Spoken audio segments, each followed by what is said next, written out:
with my dad's kind of weird. It's not normally who you're interviewing, right? Right. And so doing it as an interview, it's a little strange. It's a little less relaxing environment because it's set up as an interview. And you got all the awkward mental things, that make it awkward or something. I don't know. This is why Joe Rogan has less of a problem is he just gets high and drunk and yeah, he'll just sit there and drink and, have some scotch. I don't think he gets drunk, but I think he enjoys himself. And then, maybe smoke some weed and not something that we do here. So, can I get that? Is there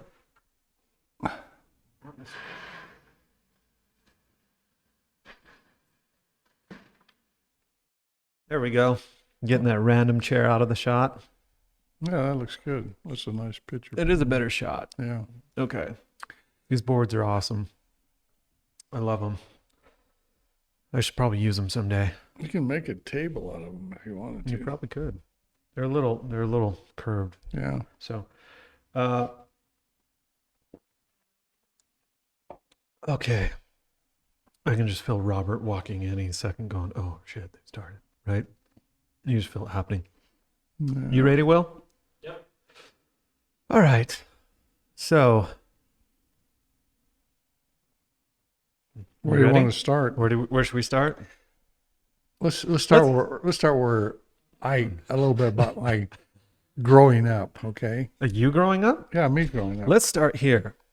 When were you born? 1940 something rather? 1944. 1944. May the 8th, which was May the 8th. which happened to be VD Day or VE Day or something like that in Europe. Victory in Europe. Yeah, VE Day. Yeah, and my Uncle Till was actually there, He was in Europe? Yeah, he was a communications person, and he was the second wave in Normandy.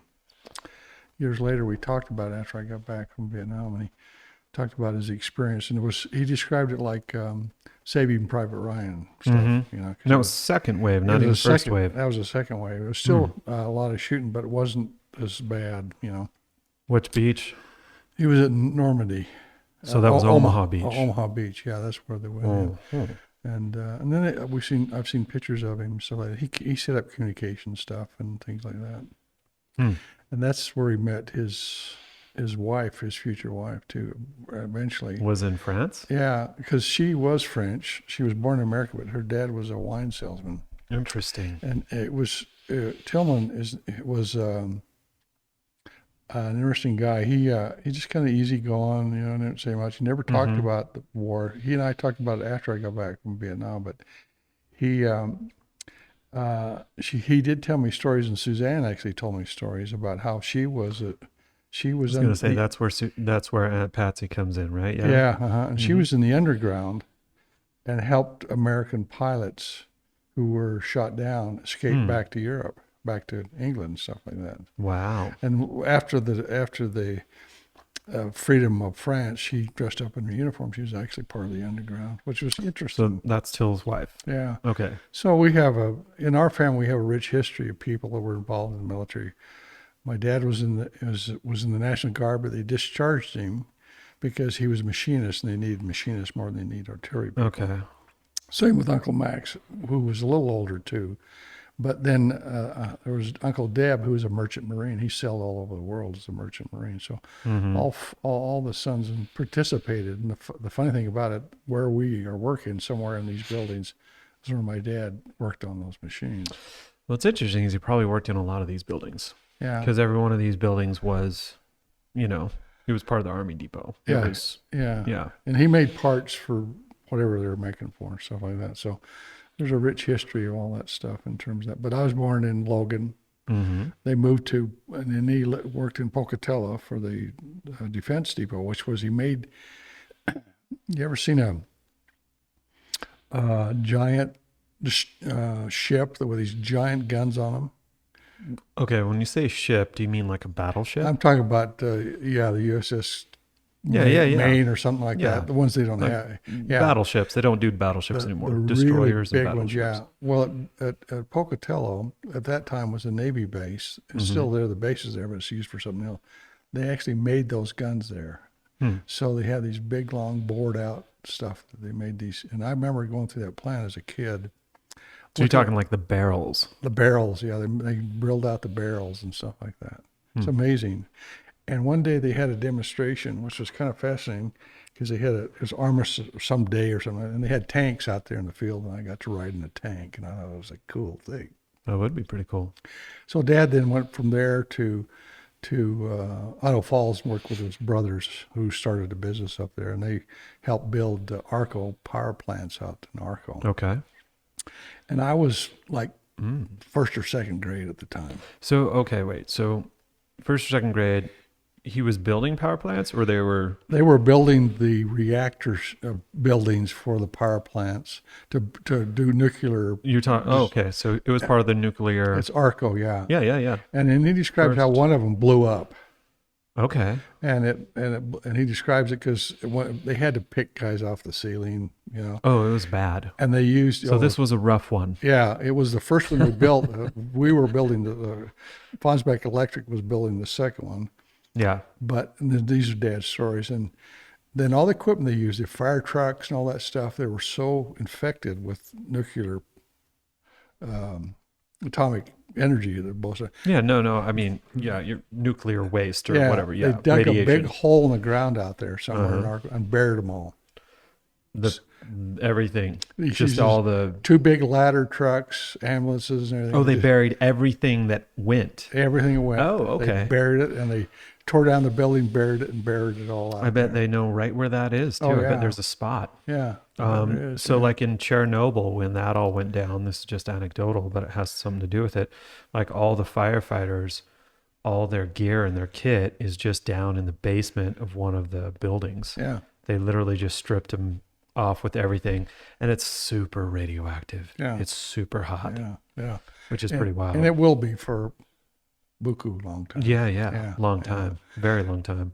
Till they figure out a way that they can actually just maybe harness that radioactivity if it ever matters to anybody. But yeah. So I lived in Idaho Falls for a while, and then he was recruited by Boeing Aircraft at the time. And that's when you moved in to Seattle. And then like when I was second grade, something like that, ever how old that was. So this would have been in the 50s. Yeah. In fact, I was testing it around 52 or something like that. Mm-hmm. He went to work for Boeing because he was highly sought out, because machinists were very specific in their abilities and stuff like that. Yeah, he was doing stuff for Air Force stuff, right? Yeah, and he was a little smarter than the average bear Reed was, so he knew how to really do it. He was very precise about it. Mm-hmm. I remember standing on the tarmac at Boeing, and I was just a young kid. I probably was 10 or 12, I don't know. Mm-hmm. And they rolled out the B-52. Oh, on the first B-52, which they yeah. built somewhere in the late 50s. And I'm standing under that ship and looking up at the tail. The tail was like 5 stories high, just the tail. Yeah. You're standing on the ground. Huge plane. At that time, it was the biggest aircraft ever made. And they're still flying. The dang things are still flying. Yeah, no, what's weird is they might actually have 100-year lifespan. So Will, right there, the Wikipedia image, that's what he's talking about. That second one over is a B-52. Yeah, that's a B-50. So that one's the B-52. Yeah, that's the B-52. Yeah. And they've reconfigured them. I had they've gone through a lot of changes. That tail fin, I think, actually caused... I could be wrong, but I think it actually may have caused some crashes because it was so massive. Oh, it was big. I mean, it was just the ship itself was just overwhelming. Like, I think that was one of the revisions they made. Like, they accidentally dropped like a couple nukes on the East Coast. Interesting.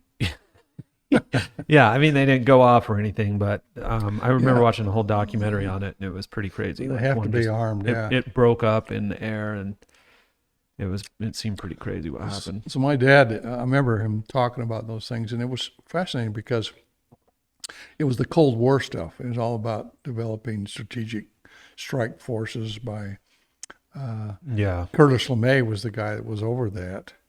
And Curtis LeMay was the guy that bombed Japan. He was the general that bombed Japan in World War II. Okay. He did all the firebombing and all the bombing. He was responsible for Yeah. the That was all the strikes. stuff that where Robert McNamara came into that. He was the guy that was doing the math Yeah, on all. yeah. How many people will die if you firebomb Tokyo? How many Yeah, people will die if we do yeah. this? And And okay, yeah, so in he did the math. 1969, 70, Yeah, 1970, I briefed Robert McNamara really. at San Antonio. No He kidding. was then the Secretary of Defense. Hmm. And I flew him around in my helicopter.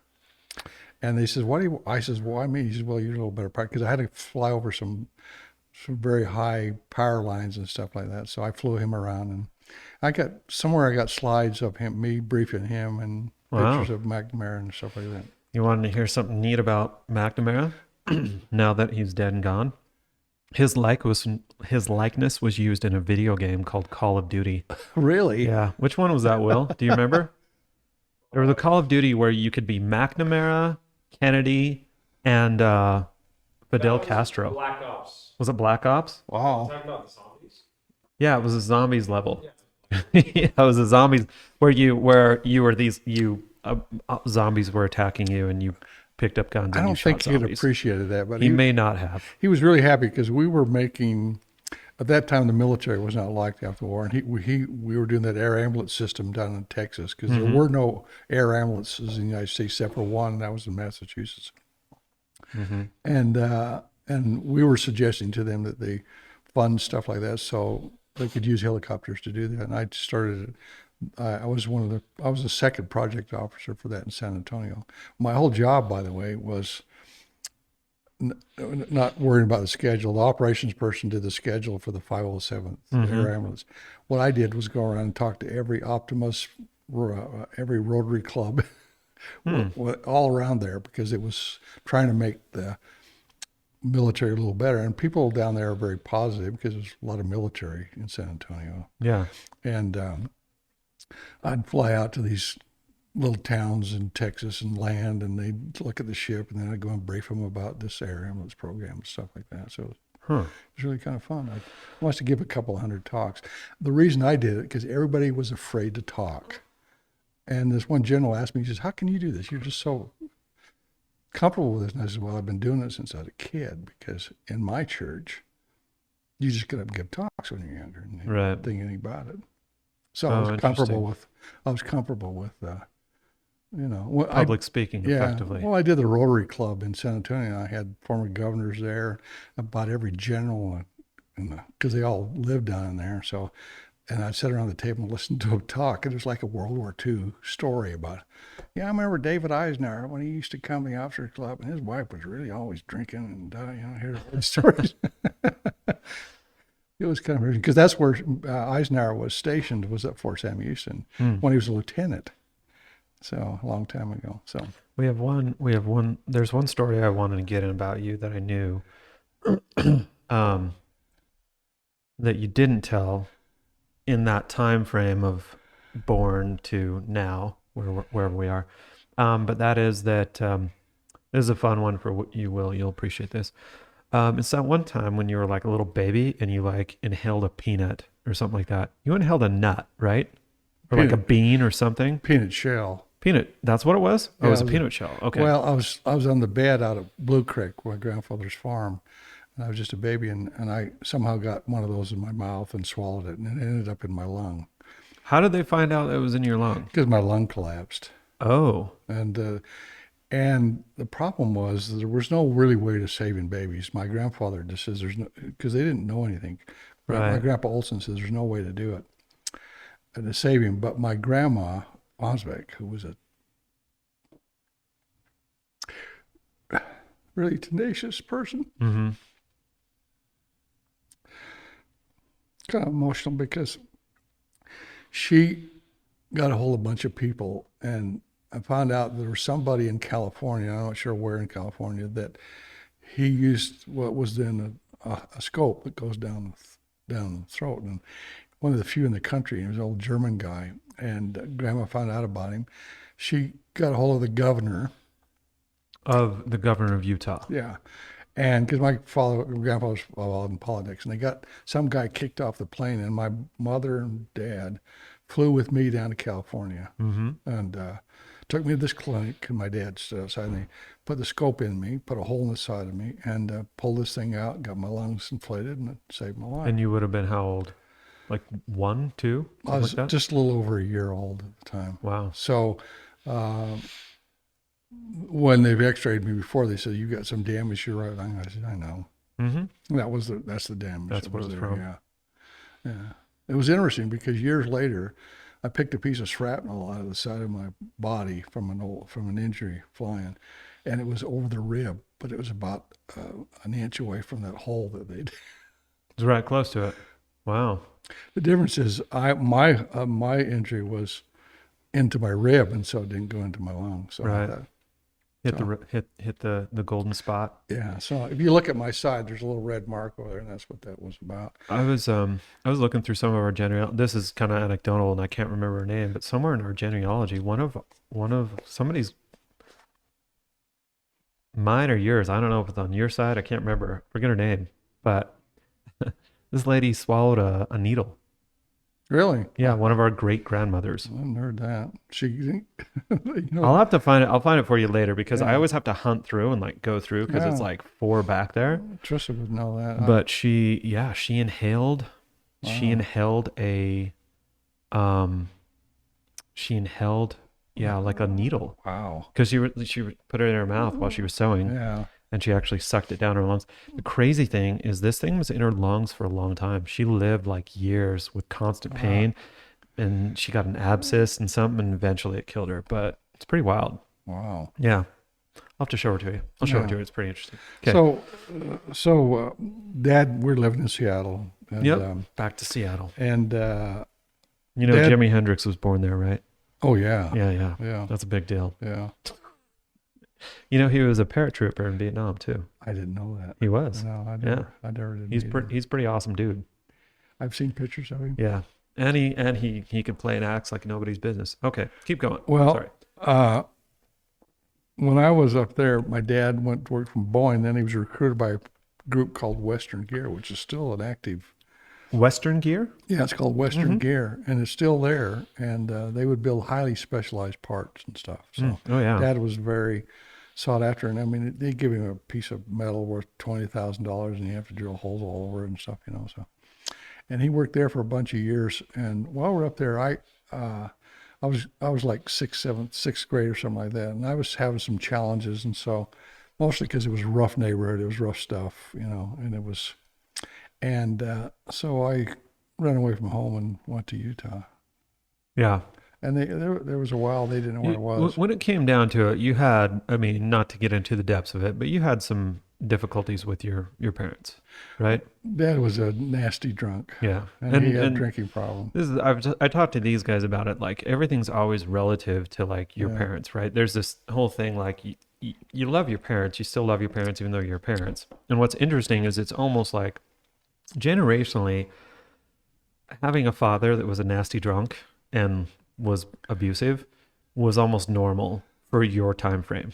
You know what I mean? Well, For baby, it was like a norm. Everybody drank and smoked when I grew It's up. just how it was, right? Yeah. And then it was like generationally, it's like that changed. This is not acceptable. And now we've gone probably too far to where it's like, you know, helicopter parents, and they don't, you know, we won't let kids go walk down the street because we're afraid they're going to get kidnapped or something like that.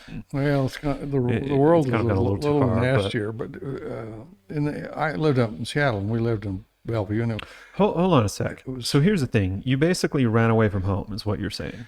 I left home. You Yes. left home. How old were you though?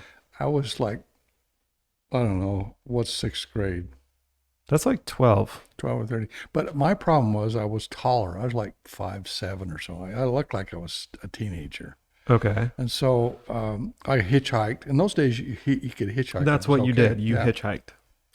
I ended up in a not far from Wenatchee, and so a farmer picked me up, and he said, "Are you hungry?" Because I didn't really have much food, and he took me to his house. He had a big dry farm there, a big farm where they raised wheat, and I stayed there for a week. And the lady would have adopted me, Hmm.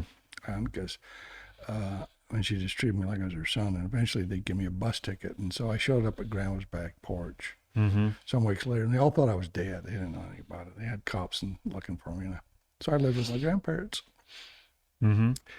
and they treated me like their own son. They always had. I was always the special one, and they treated me, and I lived with them most until Grandpa passed away. Then my parents finally moved back to Logan and went to work. He went to work with Hill Air Force Base. My dad, they recruited him down, and then he eventually retired and worked for the state as a tax officer for sold license plates up in Logan, stuff like that. That's the tax department. Interesting. You go down the basement of the old courthouse, and this is where they used to sell taxes. And they used to collect the you sell license plates. That's where the license plate division is, like we have here, except they're a lot more sophisticated. And that was in the basement of the courthouse in a very small area, Yeah. And Dad got that job because he got involved in politics and stuff like that. So he did that for a number of years. He kind of cleaned his act up. He was a lot better to get along with. When did he kind of stop drinking? Well, Like, did he ever really stop? here's what happened. I remember when I was a kid, every once in a while I sound like drinking a beer or something like that. You just sip a beer, but Yeah, he was not. Well, here's what happened. There was a thing called methadone. Yeah, I've And heard if of you that stuff. If you take it and you drink, you throw your guts up. So my uncle, my cousin, excuse me, who was a doctor, Scabling gave my mother these pills, and she'd put it in his sandwich when she knew he was going out. Your mom would. Yeah, and then he'd go out drinking, and he'd come home throwing his guts out, sicker than hell. Nice. So she says, "We better go to the doctor, see what's going on." Robert says, "You've blown your liver. You better quit it." So he quit drinking. And if he decided he wanted to try again, she would just do it again. He had no idea. Well, there you go, Reed. He was never told. So, all right. but he did clean, and he felt a lot better, and he was healthier, and Probably a nicer disposition. he was a much nicer I mean, guy. what I remember of him, he was a sweet old man with, he was just sweet old grandpa. You know what I mean? Well, he did become a different human being, because it's interesting. I was talking to Marshall Melly the other night. You know Marshall. I do. Pilot of mine. He calls me about once or twice a week. He sits down in his basement. He gets 2 highballs, and then he starts smoking pot. Right now he's doing that? Oh, yeah. He says, I sleep a lot better. He's in a lot of pain, though, isn't he? He's in a lot of pain. He had a bad motorcycle accident. He had a head injury, It'd be great to get him down here. I mean, it would be hard to. I know he has probably not doing that well, but terrible memory, and he doesn't get around much. But he was saying, "What do I do with all my stuff?" But he was telling me that, and I said, "Well," he says, "one thing about it." He says, "People that smoke marijuana, they're not nasty people. They just go out and eat." No, they're just. Whereas they alcohol, just want to chill. Alcohol can trigger in some people, which it did my dad, make him really nasty. Michael Make Hill, you angry, yeah. Now Till and Max and those guys drank, but they were never nasty or anything like that. So it's a genuine lot. It's a thing, So just something that he had going on. That's why I've never really been that interested in that kind of stuff. Yeah, I saw a really funny photo of. It was in one of your slides. I found of Reed. And it was hilarious because I had no idea how much he actually looked like a mafia kingpin. Like with his hairdo and stuff, and he was really tan. He literally looked like he could be in the mafia.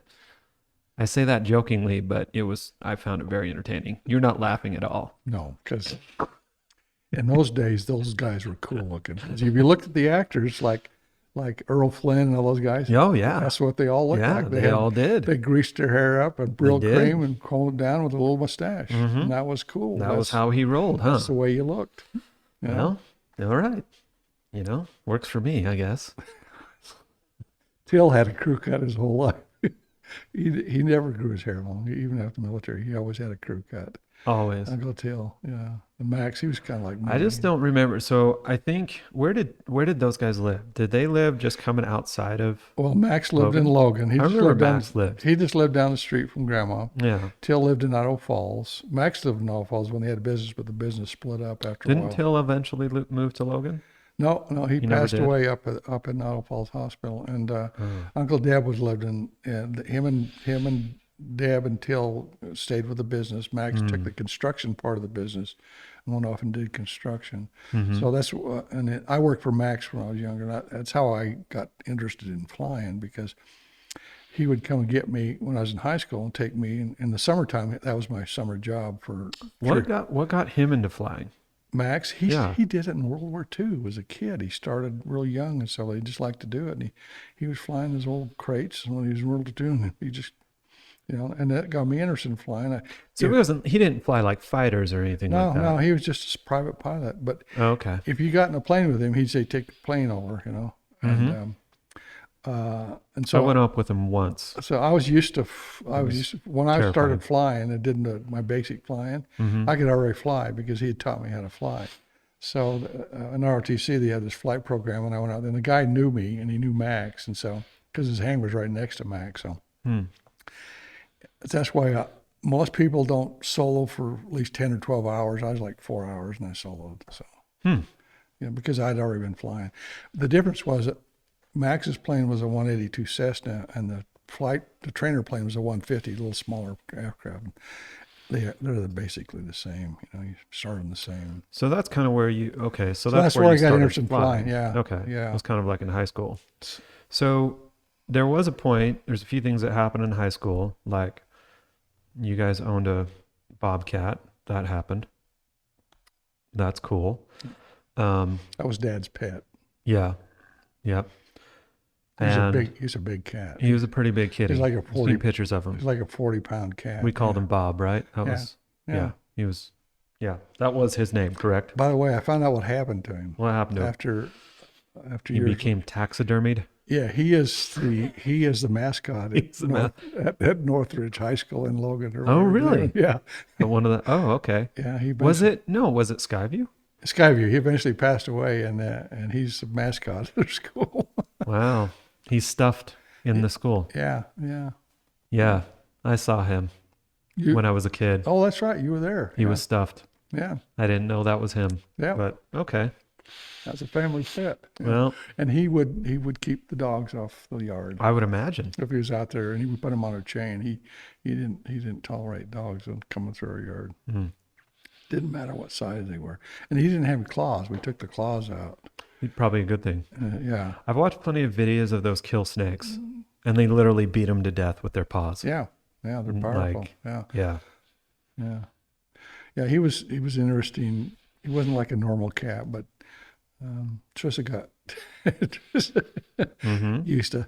I had a friend one time. He was in the house, and our fridge was kind of on the back porch at the door because it was a smaller kitchen, and the cat got up from the basement and was up on top of the fridge, and his name was Don Davis, came through the back door. The cat hit him on the head with his paw. Just whopped him? Yeah, and you could hear him screaming down the street. Like, ah! How old was he? He was a teenager. Oh, probably, yeah, right? He was in high school. Yeah. Okay, that would freak your beans. I would imagine. Yeah, you're not used to this thing. Yeah. And you couldn't have a tree around. He'd climb a Christmas tree. He'd just tear it to pieces. So we keep him downstairs. We got his own tree, so he could have. This is why we don't get kitties like this. Like nowadays, you can get like cats like that. You shouldn't have a bobcat, but they have ones that are like African cats that are mixed. I forget what they call them, but they look like they're a lot of fun. But I watch these videos, man, and these things are like they're still wild animals. They're gnarly. They'll smack people in the face and pretty intense. Kirsten's cat climbs her tree. If you have a cat and you have a Christmas tree, you're gonna have a cat. Yeah, it's just gonna happen. Yeah, you saw that picture Steven sent out with all those little pads with cats in them. Oh yeah. No, I did. Yeah, which was clever. Yeah. So I came back and I was in. I went to junior high in Logan, and then to. I played basketball, by the way, on the team in junior high and in high school. I did baseball, but I didn't do any other sports. You went to Logan High, right? I went to Logan High, yeah. And in Logan High had an ROTC program I got involved with, and some of it because I was on the rifle team. I like to do that, The good old days. Well, in those days, that was one of the way they helped train people to eventually become military people because it was still a good job to have, So when I got into college, I got into ROTC in college, and it paid for my last 2 years of school, which was not expensive, but for me, nobody helped me through school. I had to earn my own living. I did that by working in a grocery store, stuff like that. So Was it Smith's? Cleve's Foodland. Smith's Cleve's, huh? Yeah, Smith's didn't exist. Smith's wasn't even a thing. No, it was Albertsons, but I worked for Cleve's. I worked for Albertsons a little bit, mopping their floors. He was a fraternity brother of mine, and he was operating that store. And about every 2 weeks, he'd have us come in and strip the floors and he liked shiny floors. And so now they just have automatic machines do it. And he'd pay me $20-$30, which was a lot of money in those days. That'd take care of my. I was going to say that's pretty good. Yeah, and you could eat the chickens out of the rotisserie, so you had some food at night. So we did it at night. Yeah, you were getting yesterday's. You were eating yesterday's. Yeah, he chicken, just says is what clean you it were. out. Yeah, clean it out. And his name was King. He was a really nice guy. So I paid my way through college, but I got under ROTC. That was at in Utah college. State. Yeah, Utah State. Mm-hmm. Then I graduated and started doing graduate work. And I was commissioned. When I graduated, I was commissioned an officer. Okay. Okay. But I did some graduate work, and then I married Trisha, and then she got pregnant. So I thought, well, okay, I didn't have any money. I mean, but we were renting. How old would have you guys been about that time? Trisha was like. She was younger than you by like 4 She was like 19, years, and I was 22 or something, like 21 or 2. Okay. 22. Yeah, I think you'd be 22. So we just didn't have any money, and so going on active duty was an immediate source of income. Made some money. Yeah.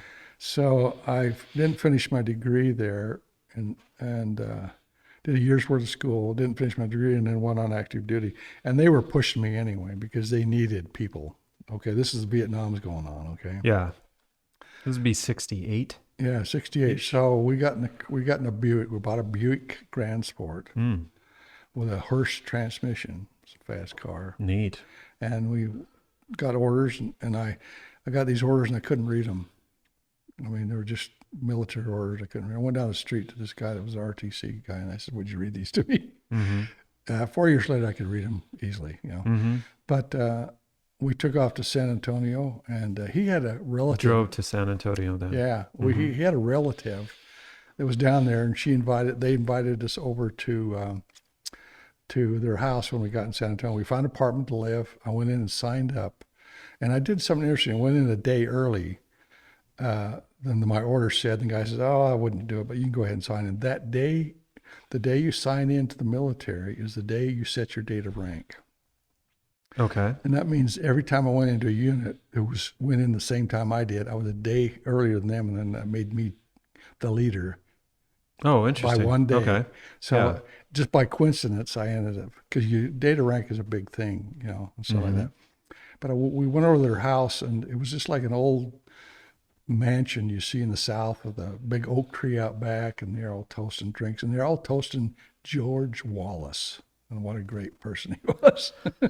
Okay, give me some history. Tris and I are looking at each other and say, George Wallace was the racist from the South that ran for president of the United States. I'm like, that sounded right. Yeah, okay. Yeah. In fact, you go to Alabama, there's a road down there called the George Wallace White Way.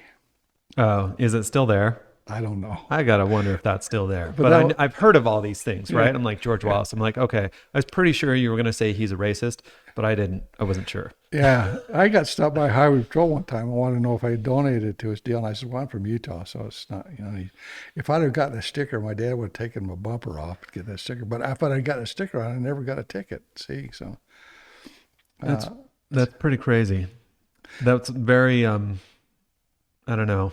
Yeah. So what do you call that? Mafioso almost, it's but the way they work. not. It's the South how works. they roll. Yeah. Yeah. Well, okay. we was in a place called Fort Rucker, Alabama. Here's the thing. Okay, and we got to look at the time frame this is because this is the later 60s. Yeah, the 68. Civil rights movement. It's happened, right? Yeah, you know what I mean? We went through when we went to first part of flight school was in Mineral Wells, Texas, which is west of Dallas Fort Worth. And then you flew the smaller ships, and there are just hundreds of them flying around. Then the second phase, you transition to the Hueys, the bigger ones. So you go to Fort Rucker, Alabama. On the way to Fort Rucker, Alabama, we stopped at a town called Meridian, Mississippi. Which 2 weeks before that, they'd had a national march. Okay. So we went over to the restaurant, and they just loved Robert. He was just the cutest little thing. He was about 8 months old, 6 months old. So Mm-hmm. they just loved Robert. He was the cutest little thing, and they just tended him while we ate and stuff like that. So it was weird. They treated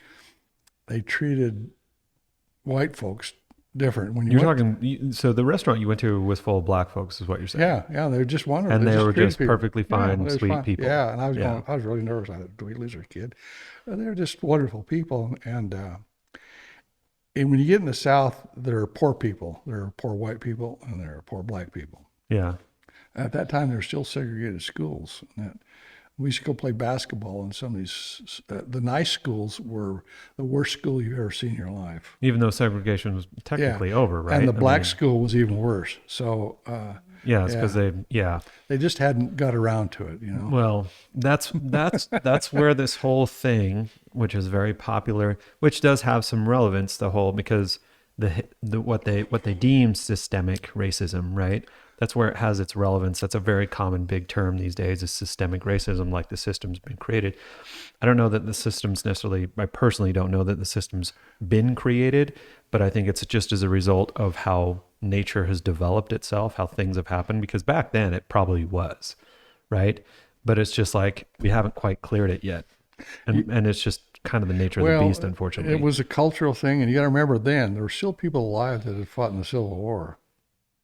Oh, that's an interesting thought. And remember that. And so the cultural part of the South had created a culture, and they hadn't changed in 100 years. And it's still, you still go into places in the South they don't say it, but it's just culturally weird. Yeah. Yeah. No, there's still got to, The historical part of it is just there. Well, it's the same thing as if you go in there's still statues in places of, yeah. Yeah. And I'm not afraid of history because history teaches you something.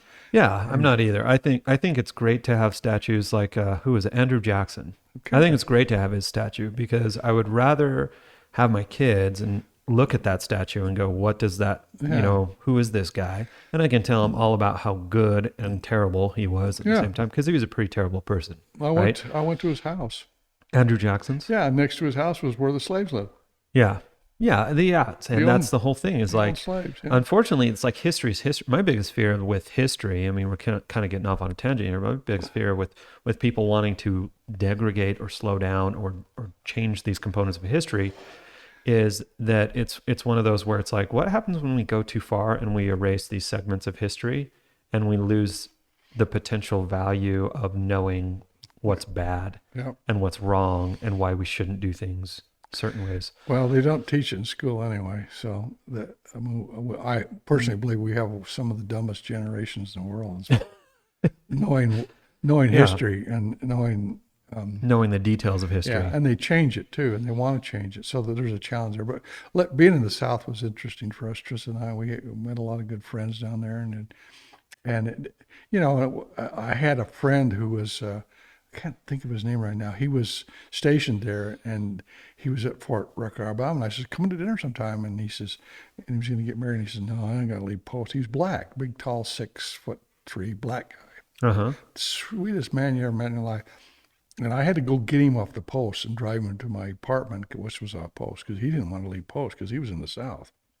So that's the kind of world they lived under. Yeah. See, this is what becomes Even in those days, extremely foreign when you live, even on a historical level. We live in Utah. I grew up in Utah. Even historically, Utah has some component pieces with Mormonism, particularly that from an outside view, they appear racist, right? And in some senses, they kind of were. They pretty much were. A lot of them were. But the thing about it is, it's like they were totally foreign to me growing up. Now I'm born in the 70s, and so I'm growing up in a generation where we had Sesame Street and we had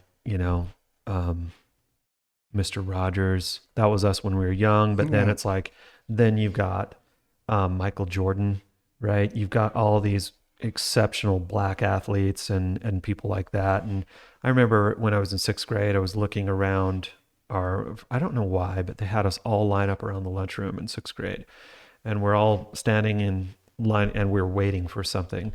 And I looked around at all the shoes of the kids, and particularly the boys, and the amount of shoes that were Air Jordans was insane. Yeah. It was like, I'm like, I can't remember how many cents we counted. It was me and another kid, and I think like these are sixth graders. These shoes are gonna last like what, 5 months, and they're gonna grow out of them. Yeah. You know what I mean? Yeah. Like at best, I'm just sitting there going, because you guys wouldn't spend that kind of money on me. You're not gonna buy me $120 pair of shoes. Because that's stupid. I don't buy my kids $120 pairs Well, of you shoes. grow out You of know them what I when mean? you're younger. Yeah, you grow out of them too quick. I So why wore- would you ever do it? Well, I wore Converse. You know why? Because they were cheap? And that was the only shoe they had. They had Kids and Converse. Yeah. That was the. I wore Converses too. And Converse were For a because I while. played basketball, and They were $20 shoes. And when I was young, they were a $20 shoe. still those Right? Yeah, and they- Air Jordans were a lot of money. Yeah, they were last a long time. So it's interesting. You see that generational thing, but then you're telling me a story where it's like that's a messed up reality, to where you weren't comfortable leaving a place just because you were in the South. You know what I mean? Well, That's no, it pretty wasn't gnarly. me. I didn't have. Well, any no, problem. he. Yeah. Oh yeah. Well, when I was living in Seattle, about 'Cause he was sixth black, grade, yeah. we moved to an area that had a really nice house, but it was next to essentially a segregated area, a lot of black people. When I went to sixth grade, more than half the class were black people. Okay, Yeah. and my two This would best, have been in the 50s then. yeah, and I was in sixth grade, and it was a unruly school. But my friend was a guy named Hal Theus. Okay, Uh-huh. I can't remember the other guy's name, and they were both black. Uh-huh. We were buddies. Hal Theus later, and I'm in sixth grade, and this guy's 6 feet tall. Okay, Yeah. and they have a basketball team in sixth grade, and I was late there because they've been playing, but they let me play. I was the only white guy on this basketball team in sixth grade. Okay. Yeah. Hal Theus eventually played for the University of Seattle and was an All-American. Nice. Okay, I mean, he was an athlete when I was a kid. I mean, because he met, and I don't know how tall he got, but when you're in sixth grade and you're that tall, okay, Yeah. he could dunk it Yeah. in sixth grade. Yeah. So That's pretty impressive. I lived in a world where I didn't get all that. Can I just out of curiosity? Yeah, that was the thing. So in Seattle, was that? I mean, I'm sure there had to be a level of where culturally people were segregated. Yeah, But was in comparison to like the South, was Seattle anything like the South? no. The meanest people I met in Seattle were white guys. Yeah. Well, of course. And these guys I hung around with, nobody messed with me, Yeah. okay? Because we were friends, okay? And the school could get a little rough, and I was pretty shy and quiet and stuff like that. And so anybody give me a bad time. The worst, I had one lady hit me one time because I was standing in line, and I looked down at her chest, and I noticed that she had big breasts. I was sixth grade. That's and what she had- happens. She had a sweater that was see-through. Here, and I- dude, And I it looked down and happens. she spotted it. She's, what are you? What's she s- supposed to happen? She slapped me in the side of the head. I was so embarrassed that she had caught me looking at her. And, this is sixth grade. Okay? Yeah. And It happens to every dude at least once, man. So yeah, but that was an interesting school. And then they moved to another area. They moved into Issaquah, which was a different school. And by the way, the church we had in Issaquah they have 2 wards there now, 4 or 5 wards there. But at the time, they met above a grocery store that had a room above the grocery store, and they had 2 rooms in the back and a little stage, and that yeah, was so the it was ward. basically, were they wards or basically branches? That was a branch, yeah. Right. And that's where when we went to church, that's where it was, Yeah. Dad didn't go to church. Mom and I went to church. I always went to church. Even when I was younger, we lived up in the Highlands and other places. I always went to church because people would pick me up, and because it was a scouting program and stuff like that. So I was the active one in my family, even as a kid. Nobody else went. So How does this relate to you looking at a girl's boobs? How well, did we get here? Well, because we moved from there to get out of that.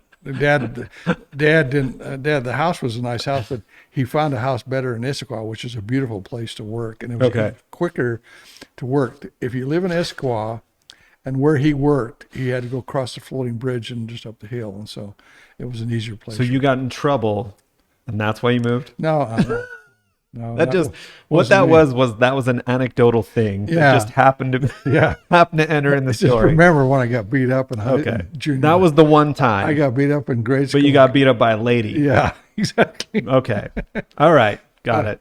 don't remember Came her name, full circle. but every time I see her, I'd go the other way. 'Cause I she's a tough lady. was it this was a girl that was older than you, basically. Is She what was the that same was. age as me. She was in sixth grade, but Poor girl. she That's was rough, she dude. was as tall as I was, and she was a poor black lady. Didn't have much to wear, and Yeah. I embarrassed her, and she kicked Well, the shit out of me. that's yeah, that makes sense. Okay, It all makes sense. So, yeah, so we moved from there to Issaquah to West Seattle and into Issaquah. So, and then I left from Issaquah down to. So we moved 2 or 3 places. When I was in flight school, back to flight school. When I was in flight school, Yep. the second phase was in Ozark, Alabama, is where we lived. Is in Ozark, Alabama. Can you believe it? And after that, we went back to San Antonio, which they give me medical training. And it's the same as a paramedic. They taught you how to do needle. They taught you how to do surgery, assistant surgery. They taught you, and they give you the impression that you never use it. But they taught me all this stuff. You had to do injections. You had to do blood pressures. You had to do all this stuff, and I had to learn all the vernacular and the words and the names and stuff, because everybody in the medical service has to have a basic part of that. And at that level, for me, was the essentially the paramedic level, okay? Because when I years later, when I took the test, Kind of EMT-ish, yeah, right? when I took the test for the EMT, I got 100%, and with no question. They just wow. In my basic class at Fort Sam Houston, when I first joined up, this is an interesting story. I was a second lieutenant, okay? Okay. I'd been through ROTC. I know how to march and drill. I was on a drill team in college. I know how to do that stuff. And the guys that were medical service corps officers, I was a medical service corps officer, who were pilots, knew about me in the class. Okay, they were really stationed there. In fact, there was a guy named Major Brady who was a Medal of Honor winner. Okay, he was there. He gave me my first flight in a helicopter. He took me out and showed me how to do stuff. Well, because they took care of each other. There was about 300 or 400 of us is all, and I hadn't gotten to flight school yet, but they took care of us. They knew who I was. My basic course into the Army and Medical Service Corps was about 250 guys. All of them but one, me, were captains, Okay. because they were optometrists. And they needed optometrists, so they give them a captain's list to get them, because they needed to get money. Okay. So they give them and they recruited all these optometrists in the military. They didn't know crap. They didn't know how to march. Well, they're optometrists. They didn't know how to put their uniform. None of them been through RTC. I bet they could say 1 or 2 pretty easy. That's a joke. Yeah, Did you get get that? Yeah. 1 or 2? So I went in. We lined up, and this one guy that was in charge of the classes came out to me one day, and he said, "I need to talk to you for a minute." And this colonel come up, and he looked real serious. This full colonel, who had aviator to me, he says, "These guys don't know how to march. They don't know how to drill. They don't know how to put a uniform on. You are now the company commander." Oh, congratulations. I says, "I am a lieutenant, and these guys are all captains." Says, "Don't worry about it." And they took me out front and says, "This guy's company commander." So I drilled them, taught them how. I go around and teach them how to put their uniform on and stuff like that. And they all salute me. It took them 3 months to figure out that I didn't outrank them, and then they got a little snooty. But it was interesting. These poor kids just come on active duty and had no idea what the hell's going on in the world and stuff like that. And this is at Fort Sam Houston, where they have the classes for all the ROTC. Then I went from there to flight school, but I always remember that basic class was kind of interesting. And they put me in charge because I was the only one that had to march and how to drill. I had to teach them how to, parade rest and do all that kind of stuff. And in flight school, you did it a couple of times. You didn't do a lot of it. And we had some Marines in our flight class who stood really straight all the time. And they were really, they were jarheads. They were really straight. And there was Old terminology. There was two medical service officers in my flight class. 69-6 was my flight class, and I just heard some. Oh, just the AC went off. Oh, okay. It just got much more intimate. Yeah. Well, in 69-6, my flight class, there was me and Don Alexander, and we were the two medical service corps officers in the flight school. Okay. Okay, and we went through flight school together and we piled out together. When I got to Fort Rucker, I was walking out of a building one time, and out came a colonel, full colonel, who was a medical service corps. And he says, "Oh, hi, you're." I introduced myself. They invited me to the Christmas parties. They treated me like I was, Family. yeah. Where was this at? This is in Fort Rucker, This was in Alabama. Alabama. Yeah, had no idea. I come to find out it was a very close knit group of people because in the medical service corps, you go over to Vietnam, and there was me and Ed Preston, and all Okay. the rest of the kid, and I was an officer and another guy, and we're all commissioned officers. The rest were warrant officers or high school kids that went to flight school. Mm-hmm. So it was like 300 or 400 of us is all, and that's all they used for. They had other medical service corps officers, but they run hospitals. They did other stuff. I was in the flight program, so I was rare commodity in terms of the medical service corps. Okay. So I went. So wait, so you knew Ed Preston before you went to Vietnam? No, I met Ed Preston when I left the airport in Salt Lake City. Said goodbye to Trissa, Uh-huh. and she had Robert, and she's pregnant with her second With Stephen. Mm-hmm. and flew to San Francisco and took a bus up to the rep place, which was another Air Force base north of San Francisco. And I'm standing there, and I run into a fraternity brother of mine named Budge, a Budge kid from Logan, and he was a military officer, and we were talking, and that was the ingoing outgoing place for all the flights going to Vietnam. Okay. And then up walked Ed Preston, who was he was a major at the time. Google Ed Preston, Will, because we'll actually. I Googled him. That's how I found I got that a picture. picture. I got a Because I picture. Googled him and I'm like, oh, there he is. Look at that. This is him much older.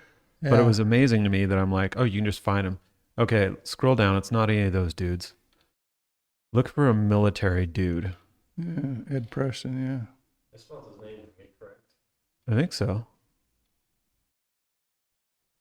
Oh, right there. See where it says legacy over here in the bottom corner here? Your bottom right-hand corner. That guy right there. That's him. Yeah, it's Ed Preston, yeah. Yep. At That's his obituary. Yeah, at picture, that time but- he was a much younger looking guy, and Well, he still okay. had the same mustache, though. He would have been, yeah. So looking at this, he was a little older than you. He was maybe, I don't know, maybe 10, 15 years older than you, I think is what it was. He'd been in Korea. Yeah. as a kid. Yeah. He was actually fought in Korea. Yeah. So yeah. yeah, he was quite a bit older. Yeah, So really nice guy. And I met him at there, and we flew over together. And then when you get to Vietnam, you end up in a repo place, which is just a place to sleep, for the Right. night. And then the company, he called the company, and the company came and got us the next day, so we didn't have to stay there very long before we got our assignments. And he kept saying, "You're going to Like and I couldn't understand the word. And I said, "What is a Like And I didn't know any of that kind of stuff. So Ed stayed at the company for a while, and then eventually came up to 57. But the next day I went up to the 57th. The And- 57th Dust Off Unit, correct? Yeah, which was a Mhm. place called Lai Kay, which is north of Saigon Mm-hmm. on the Thunder Road, and it's a Michelin rubber. It's a rubber plantation Okay. that they built. Which is part of the reason why this whole war went down, if anyone's wondering. It was the Michelins. Well, rubber. That Well, it was amazing because vital resource. those rubber trees argument. the Michelins were still hanging around trying to protect their trees. Yeah, so Michelin is a French family, Yeah. I believe, and the French is actually the first people that were battling that whole mess, and then we stepped in to continue fighting it. But if anyone was wondering, you can look on it historically. I don't know. Oh, I I'm looked trying at to it one find a time, but picture of the. I know that rubber is even now, rubber is an extremely important resource. And so you can see why we fight some of these dumb wars, rubber, oil. My dad said it was about oil, but Will, here's a picture I'm going to send you. And if you look in the background, you can see all these rubber trees. Okay. You're gonna airdrop it over to Will. Yeah, All right. yeah. You can see all these rubber trees. And they just carved an area out. At that base, there was a field hospital, and then there was a MASH hospital, which was called Must. So you look at the background, and those are all rubber trees. Because if you go out in the jungle, the jungle is like twice as high as those Okay. rubber trees are. Okay. Yeah. And this is just our little place where that happened to be a ship that got shot up where Roy got killed, and they were hauling it off. That's the one. Yeah, yeah. And but I don't have a picture of the MASH hospital. In Korea, they call MASH because that famous show MASH. Mhm. Okay, well they were tents, and in Vietnam they created a bubble hospital that used essentially a turbine generator to produce electricity and air conditioning. Mm-hmm. And they just had a big rubber, looked like a half a rubber tire, but they were 20 feet tall. Okay, Yeah. so those were the wards, those were the surgical parses, and so and it was a very nice environment inside. Except they learned to put rubber or steel wire on the inside of it because a mortar round come in and they essentially flatten the tire. Mm-hmm. So they had to figure out how to secure the MASH. They were called MASH hospitals, Mobile Army Surgical Hospitals, that's Mm-hmm. what they call them. And then that's where we would take the patients initially, and then we'd transport them back to another hospitals, and sometimes just run out of countries. Hmm. So you were in grand total. You were in Vietnam for a year, Yeah, right? yeah. Not that we're going to skip over Vietnam because this is where there's a lot of neat stories to talk about here. But as far as when you what should we talk about with Vietnam? Because there's a lot to start with Well, let's talk about flight school. Flight school was before we get there. you spent a half a day in class studying about mechanics and how things worked, and Here's the thing. You already had pilot training to a degree, right? Yeah. Now, two different concepts. One's a rotor wing, right? yeah. But they do have similarities, correct? When you get up and flying straight and level, it is the takeoff and landings are It was different. a different animal. Because first thing they had to teach you in flight school, you're in these little aircraft, and they teach you how to hover. Okay, Okay. that's the first thing you do. You spend your whole time figuring out how to. Oh, when you get a hold of the ship, and here's the ship, by the way. Here's what these look like. With the training things? Yeah, this is the training ship. You've Oops. got all this stuff. Yeah, I have these pictures. This is the ship there's a ship that we use. It's called a Hiller, and it was kind of sloppy in the controls, but it was been used a lot. You get it? We're getting an image. Oh, Yeah, there it is. oh yeah, those. Yeah, well, that looks like the helicopters from the TV show MASH. Yeah, it is. Yeah, yeah. That's literally what they look Well, like. they had H-19s, and they had two different kinds, and this was the Hiller version. Okay, and that's what I learned to fly in. My first flight was in those Hillers. Okay, Okay, and first thing you had to do is hover. that is that is a motor with a few little pieces of aluminum and steel attached to it. Is what it looks like to You me. got to remember, And a little egg. in Korea, when they stick use you in. these things, they would have baskets on the side of them. They put the patients in. Yeah. Well, yeah. Again, the movie MASH, right there. Yeah, yeah. Yeah. And later on, they developed. In fact, I talked to a guy named General Ford one time about the Huey, and he says they took a litter to Huey Corporation and says, "How wide do you want the ship?" And he says, 4 inches wider than the litters. Mm-hmm. So they built the width of the ship around the size of the litter. Yeah. And they still use Hueys nowadays. I believe the Marine Corps still uses the Yeah, Huey. yeah, but and a lot of foreign countries do. But then they went to the Black Hawk. which Mhm. was Sikorsky company built Mhm. the big ship. They're amazing. They are ship. pretty big. Yeah. So that was my first flight, and I spent 5 hours in that, and even the guy then says, "Yeah, go ahead, you can do it."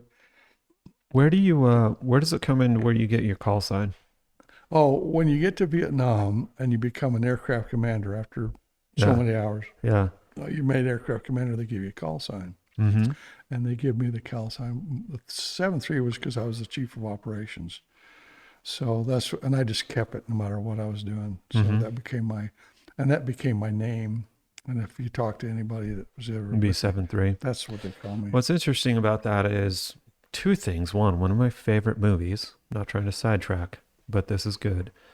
And if y'all out there haven't seen this movie, you should watch it because it's a really good movie. It's called Super 8. Do you know the movie I'm talking about? You've probably seen it. Oh, is that one where the kids made that movie or something like that? Yeah, the kids are making a movie, Yeah. and then there's like, I don't know, a train crash, and I'm not Yeah, going to spoil yeah, it if nobody's seen this. Yeah. Directed by J.J. Abrams, produced by Steven Spielberg. So actually a really good film. Friend of mine, kid, Richmond's in that. Oh, right. Yeah, he gets punched in the face.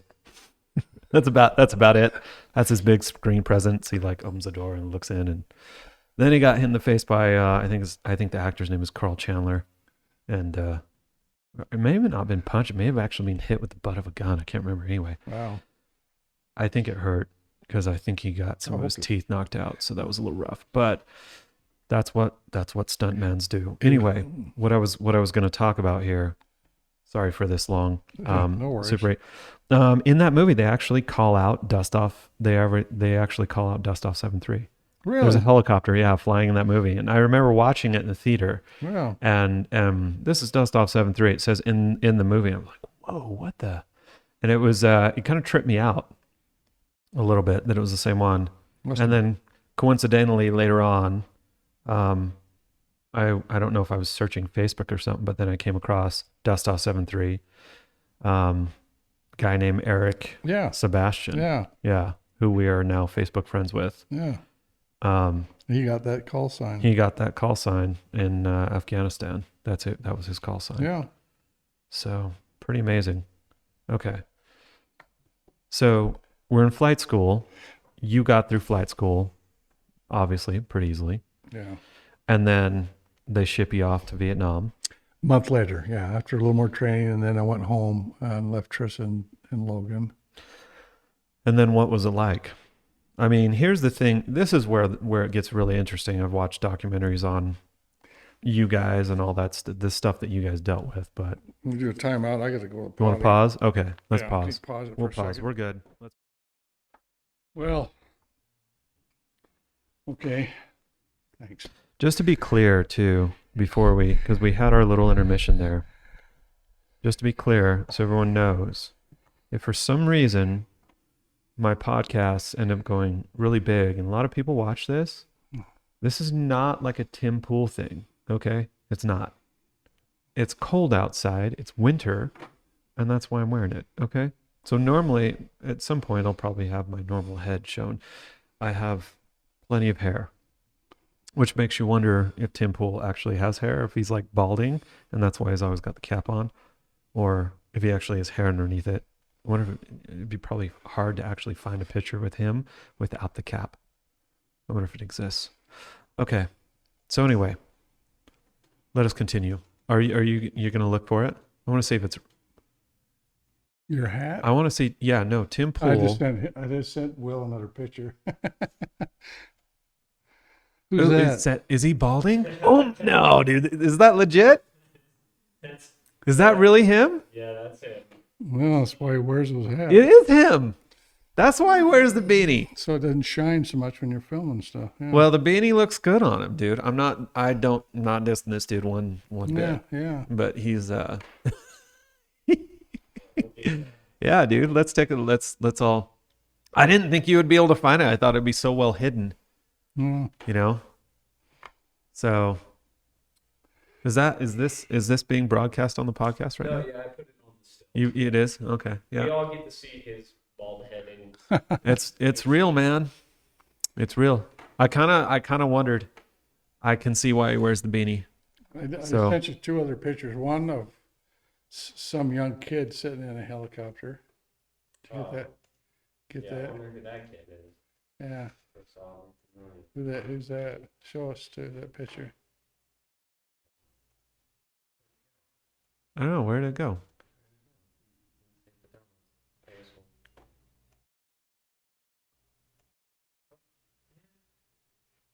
I want to send it again. Yeah, Yeah, send it again.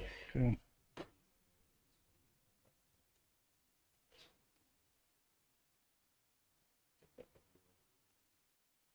Is that it? Oh no, that's That's not my it. Uncle Till in World War II. Oh wow, really? Yeah, yeah. Wow. Dang, dude, that's legit. He's looking legit in that whole kit. Yeah. Yeah. Yeah. Yeah, I don't know that I ever met him. He's a cool dude. I just sent you another one. All right, so let's look at there you go. Who's that? So that is both William and Harrison. It is both of them. I'm So- pretty sure I took that photo. That is in a Black Hawk. Yeah. Yeah. Or maybe Sarah took that one. That was, Can't yeah, remember. where you went up to Jackson Hole or something. Yeah. They we were somewhere up there. Those guys came down and landed. I was like, whoa, it's right there. And I'm like, can we crawl through this? And they're like, yeah, go ahead. So we did. It was pretty cool. Okay, the next one I'm sending you has Marshall Mill in it. It's in front of our operations center in like a, So by the way, you want to tilt these back so we can see your beautiful hat. oh, okay. There we go. We want to see that combat veteran thing. On Yeah, there. it gets me a lot of conversations. I really like it because I run into some All you boys, all you old combat guys are all rolling in these, so you can all recognize each other, Yeah. which is kind of cool. Well, I was in Sam's Club and I ran into a veteran. He's talking to me, and he was in the Coral Sea battle in World War II. Oh He wow. was an older guy. Yeah. And he was a gunner on the Yorktown, Wow. and which later sunk at the Battle of Midway. Yeah. And I'm not sure the genealogy, but I don't know whether it's Coral Sea, but I know they had a big battle in the Yorktown they thought was sunk, and then he ended up in the Battle of Midway. And so Huh. he was on that ship, and he says, I'd love to spend a lot of time listening to him talk about those stories. You know? Yeah. You have some good stories, I would imagine. Yeah. Oh, and speaking of stories, by the way, okay, so here's the thing about veterans that I find. A lot of you guys, it's hard to share the stories, right? Yeah, you And tell so, some stories. so to be very clear on it, like you've told me some stories, and I know it's taken you time to even get to the point of telling these stories. If you don't want to tell the stories, I'm not trying to pressure you into tell stories or anything like that. You tell the stories you want to tell. What I find interesting about the stories is it perspectively, like, I think that's one of the hardest things for particularly when you see Vietnam veterans. It's like Vietnam veterans were the guys that took the brunt of the crap, right? It was like World War II guys were absolute heroes, right? Korean War was called the Forgotten War, right? Because it kind of gets lost Yeah, in there, but a yeah. lot of guys suffered a lot of pain from that. My like Sarah's grandfather, who she never met, I believe suffered a lot of pain from that war, and it ended up, he became an alcoholic and he died young, right? So tragically. And so war definitely takes a toll on people. But then you fast forward to Vietnam, you heard all these just terrible stories about the crap that you guys took just because the fact of that you going to war. And the good part about that is, I think it protected the veterans that came after, because you guys took the brunt of the disrespect from your own citizenship. And so there's a lot more respect now, which is a very positive thing. But the Vietnam vets, it seems it's such a weird thing because it's like that war, you look at like Band of Brothers, right? That was a great film, or a great series. Saving Private Ryan. There was a lot of really good, and there still is very good World War II based films, and they're always called the Greatest Generation. The Vietnam stuff, it was like the ones that define that one would have been like Platoon and Apocalypse Now, right? The hardest part about those two is like Platoon was like, we're all in the jungle and half of us are whack and we're all dying and it's nasty. And then Apocalypse Now was freaking crazy, and Marlon Brando, doing his crazy thing, and Martin Sheen, which, by the way, when I finally watched that whole film, I was really impressed. That was really good filmmaking. I don't know if it was realistic, but what he was trying to get by, what he was really trying to show you about that time was very, and that whole part where they kill that oxen, like that was freaking crazy. But the illustration of what they did there was like, I was like, wow, it very much hit the point. In graduate school, there was a kid there who was in special forces. Pull the mic forward a little bit, or It was in you can lean special. back. You just got to pull the mic towards you. In graduate school, I can't remember his name. Was a guy there was in special forces, Mm-hmm. and we went to the show together in Minneapolis. He wanted to go to it, but he didn't want to go alone. I said, okay. And I'm not much on going to war movies. But after the movie, he told me, he says, I've been in briefings like that. I've been in missions like that, Really? where they've went after some general or they've got his location or something like that. And, you know, and when I was in Vietnam, I knew a guy who was a captain in the special forces. There was a special forces unit down in the Delta. Okay. Okay. And they were up by the Cambodian border, but they also at place called Navy Ben Tui, which is where we moved our unit to in Okay. the second half. And his name is Mike, and he was a captain special forces, and I knew he was going up into Cambodia a lot. In fact, one of the stories I will tell you was when I get up by the border, I'd always come up his frequency, and just say, call him, see how he's doing. Yeah. Because he asked me to do that every now and then because they'd run into trouble. He had linked up. We're down, imagine this, down in the Delta, and the Mekong River's coming down, and we're south of the Mekong River, and there's a bunch of mountains there, and there's a big canal that kind of borders the country. It's kind of amazing that the French had built. He was in some mountain ranges in Cambodia, about 15 or 20 miles into Cambodia. He had linked up with a Cambodian unit, and they were fighting together against Viet Cong, okay, and NVA. Mm-hmm. And he says, I'm in trouble. I need some help. I need some ammo, and I need you to take patients out. Well, dust off doesn't. Yeah, you can't do ammo. We can't do ammo, but I landed by the Special Forces unit, and they loaded some stuff off for me, some food for me. Let's touch this real quick. Let's be real about this. All those treaties, that's all based upon, what is it called? The Geneva Convention, the Geneva Convention. which they weren't supporters of.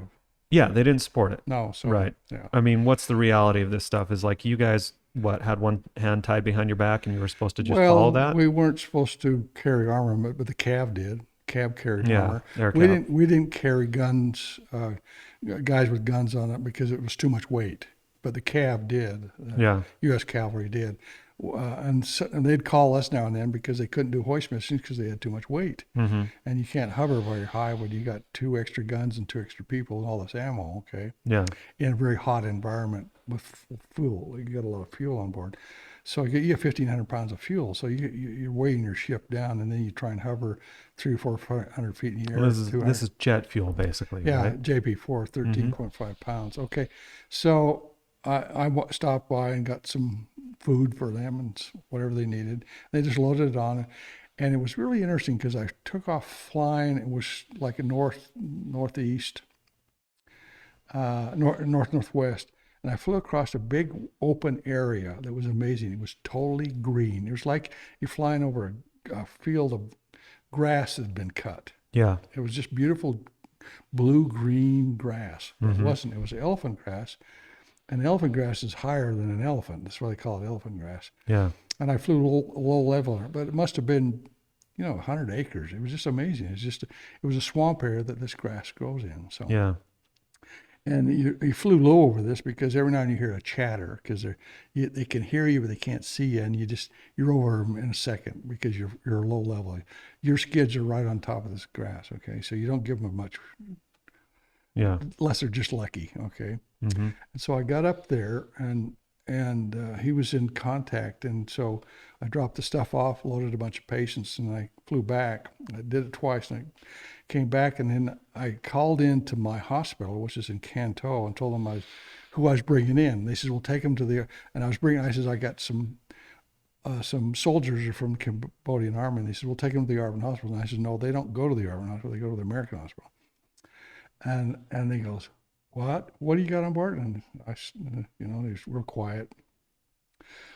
And and he said, let me get back to you. And then I was still flying it was a 30-minute flight, okay? 30, 40-minute flight. Time, about 50 minutes later, I got this call, and it was this different voice, okay? Mm-hmm.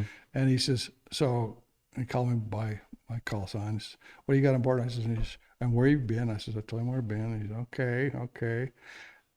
Okay, thank you. And that was it. Mm-hmm. When I landed in the hospital in Canto, there was 2 colonels standing there waiting for me to talk to me about this. They said, what have you been doing? I said, well, I told them the story. And he says, okay, thanks. And that was all he said. Mm-hmm.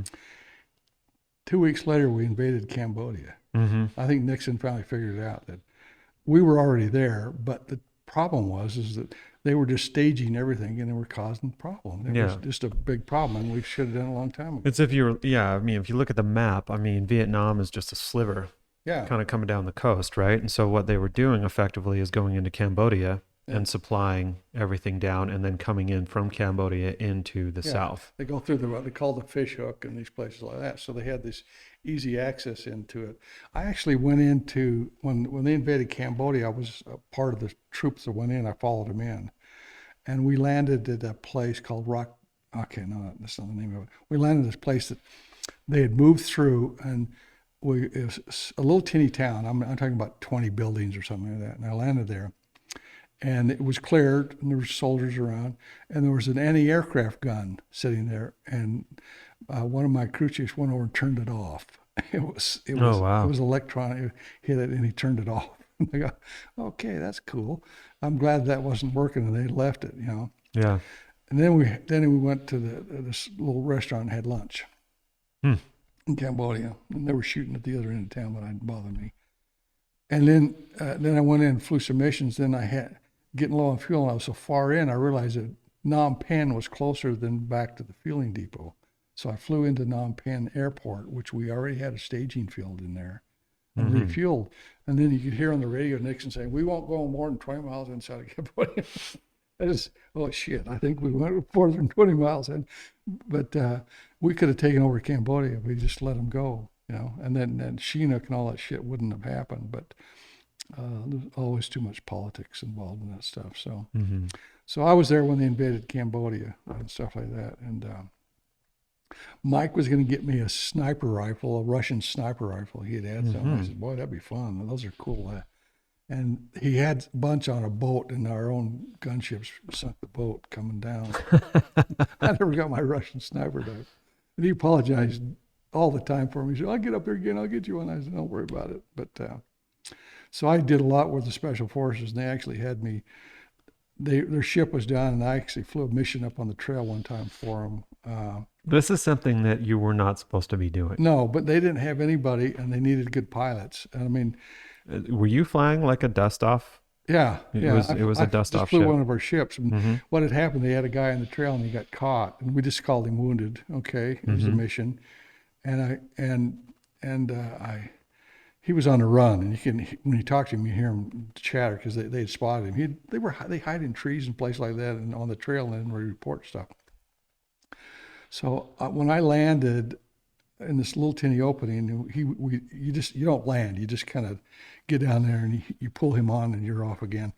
I had these 2 jets covering me. I'm talking about big jets, okay? Yeah, like maybe a Because I didn't have any gunships. There's no gunships. Yeah, I had F4 or something like that. A7s or something like that. Yeah, and you could tell they're different because they're in a canopy and they sound like hollow sound. There's an echo kind of thing. And he says, give me your heading on the way out. And so I give him my heading on the way out. And those suckers came by me shooting their cannons off. And you can see trees on either side of me blowing up. And I go, and I'm shaking it. I better be right on this heading because they made a pass. And they covered me getting out or I wouldn't have got out because there was too many. The enemy had really surrounded this guy. And so he was happy they got out. But those were 50 caliber or 20 millimeter Gatling guns. They're big. And so they take a tree that was 10 inches and just tear it to pieces, So it was really an amazing mission, And I got this guy out, so he was happy. This guy you talk about, Mike, was that really his name? Well, I didn't. as far as you knew. Yeah, that's what he told me his name was. I was trying to think of his call sign the other day, and forgot it. But it's he was a special forces guy, and special forces guys were creepy guys anyway. They were always doing something that, I'd go to the bar and they'd be hanging around and you'd talk to them, but you listen to them talking, they scare you to death because. I mean, these guys, he kept saying, why don't you go on a mission with me? And I don't want to be around on the ground doing that, what you guys do, Mm-hmm.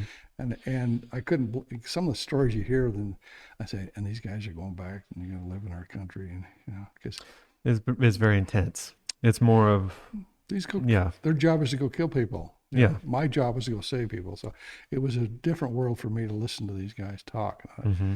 And they were nice people, but, I'm glad. Yeah. I was on their side. Yeah. So Even though you still ended up in that position a few times, having to yeah. do things you didn't like doing. You have to take care of yourself. You got to live, right? Yeah. Mm-hmm. So flying in the Delta was unique because as opposed to up north you did a lot of hoist missions. And so you'd hover over a little hole over the top of a 200-foot jungle and you put a penetrator down and you didn't move, and no matter what was happening, the guys, you'd bring them up. Okay. And, you had to be really careful with that. The interesting thing about that, when you got down the Delta, it wasn't much jungle. And the guys in the 82nd, when we joined together, they didn't even put penetrators. They didn't even put hoists on their vehicles. We had them because that was a mission we got all the time. Down the Delta, you didn't do that because there wasn't much jungle. It was open fields. Oh, okay. It's just open rice paddies wherever you can look. More agricultural area, basically. Yeah. I will tell you one story. We were flying around one time and they're burning this whole field. And the guy says, will you fly around it one more time? And I avoided this downwind of the smoke. He says, would you fly around that smoke one more time? They're burning marijuana off. And I said, that stinks, guys. He says, yeah, it does. Yeah, isn't that funny? So it was pretty prolific over there. You could buy cigarettes.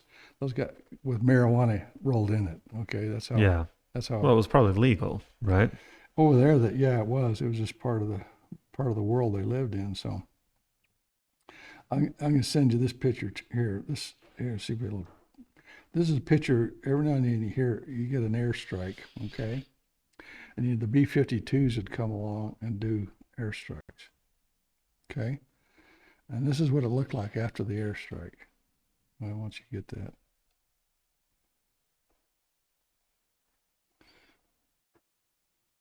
Get it? Yeah, you got it. Okay. That's what a B-52 airstrike looked like on the area I was in. Okay.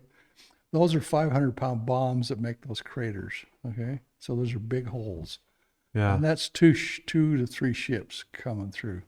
Holy cow. Isn't that amazing? Yeah, that's basically carpet bombing kind of concept, right? It's that's just what it is. B-52 full of with their belly full of bombs, and they flew over and dropped it. Wow, that's quite a photo. You could be 5 miles away, and your building would shake. Yeah, and that. Isn't that amazing? Yes, it is. We're still recording, right, Will? Can you check it real quick? Yep, still recording. Okay, good. CPU use is good. But picking up patients was our primary mission, and that's what we did. And we just had to figure out, you get a call. You'd get a call, and somebody on the ground would report they needed a dust off. And then they'd tell you what the situation was like on the ground, was insecure or not, and the location in 8-digit coordinates. So you know how to read a map. You better know how to read a map and where you're going. They didn't have, at night in Vietnam, the only lights that were really showing were a couple around the cities, a few of the cities like Canto and some of those. Most of everybody turned the lights off, and it was just dark. And the only thing you'd see was tracer rounds and bombs landing, artillery and stuff like that. So it was a very dark country at that time. It wasn't, so you got to know how to navigate. And if the bad weather hit, and a lot of times what would happen, especially in the wintertime, the fog would settle on the ground 200 or 300 feet deep, and so you had to go fly down through it, which was really difficult because you didn't want to crash into the ground. Right. Yeah. But they'd light a flare, and then you count how long the flare lasted. So if it disappeared before you counted 20 seconds or something like that, and it would. Do you like drop the flare? No, they would drop They it would- on the ground. It would be a lit, Okay.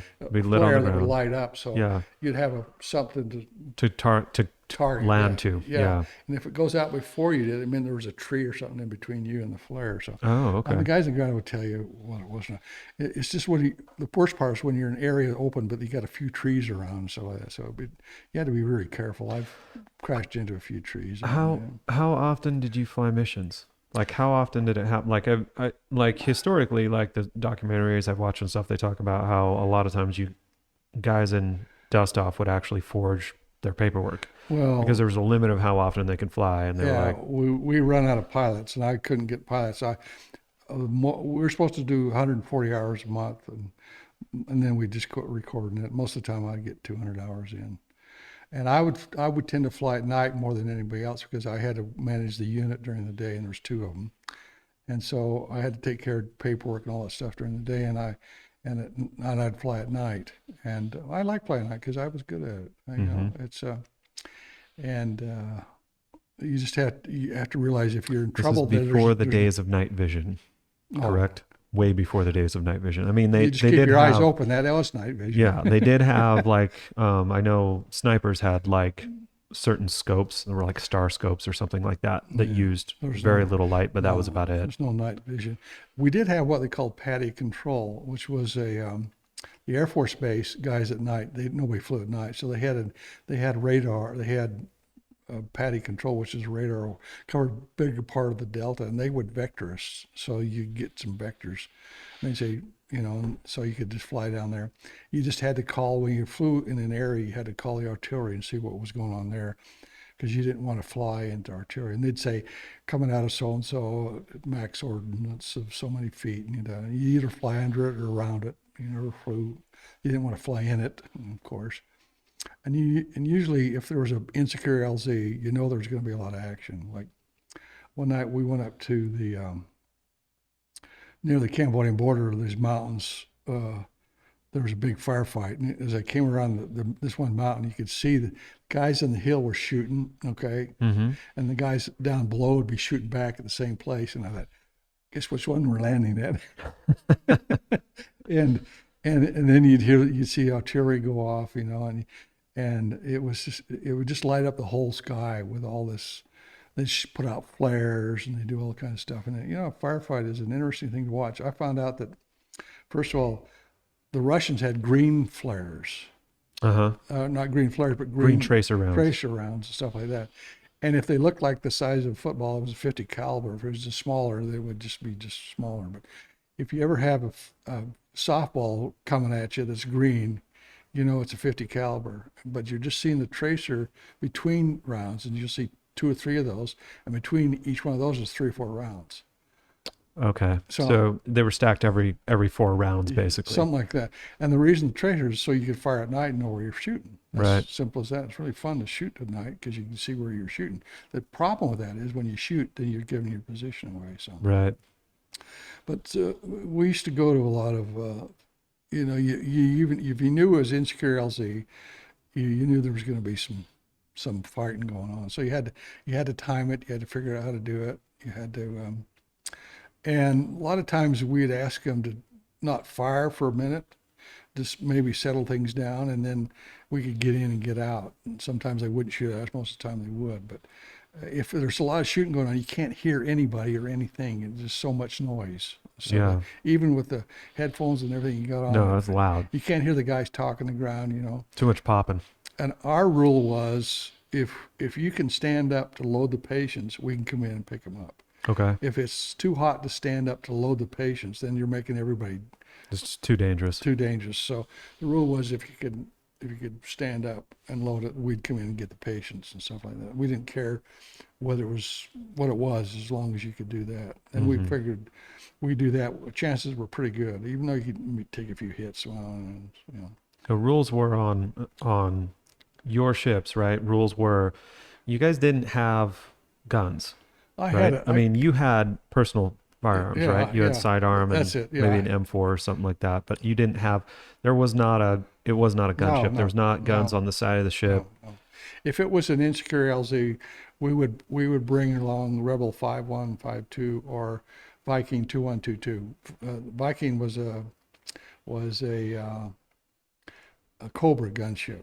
Mm-hmm. Okay, and I'll tell you one mission one time. A guy got. Were these guys in the same base as you are, or different, totally different base? They're no, they're not near me. They're down the road a ways. Okay. Uh, they're closer to Canto. They had a base down there. We were at the Navy base, and the Navy base had their own gunships, which was called Seawolf, and they covered the rivers and Okay. the guys on the riverine patrol and stuff like that. They covered those guys. Okay, Okay. and their gunships were all Charlie model, H model gunships. They're Hueys. Yeah, huge. So those guys all flew Hueys. Yeah. The Viking guy you were talking about, Down in the Delta, Cobra gunship. yeah, up north of 5152, which covered us a lot. He flew gunships, Charlie model gunships, Okay. and So you had a little bit of both. yeah, a little bit of both. What was interesting, in fact, I had a picture of a gunship in here that used to cover us. They really load themselves up, and there was a guy that got shot down, and I was close by, so I headed over there, and the gunship down in the Delta said, "We'll come and help you." And they had got shot down in front of a bunker system that was armed. Okay? Oh yeah. And it actually had cement. It was a cement bunker system, and I said, "This is going to be touchy." So as I went in and landed near their ship to get them out, I looked over to my right and my left, and those Cobras never come out of altitude. Okay, they were hovering next to me, Oh wow. which was a signal to the guys in the bunker that if you fire one shot, you're going to have lead flying everywhere, because they would have just salvoed them. You know? And I was really brave of those guys to do that. And so I wrote them up, because those gunships at that level aren't as effective, but those guys were amazing. So those guys there, and the reason they did that is because if you protect the guys that are saving you, okay, then they're going to do it again. Yeah. They'll keep doing it.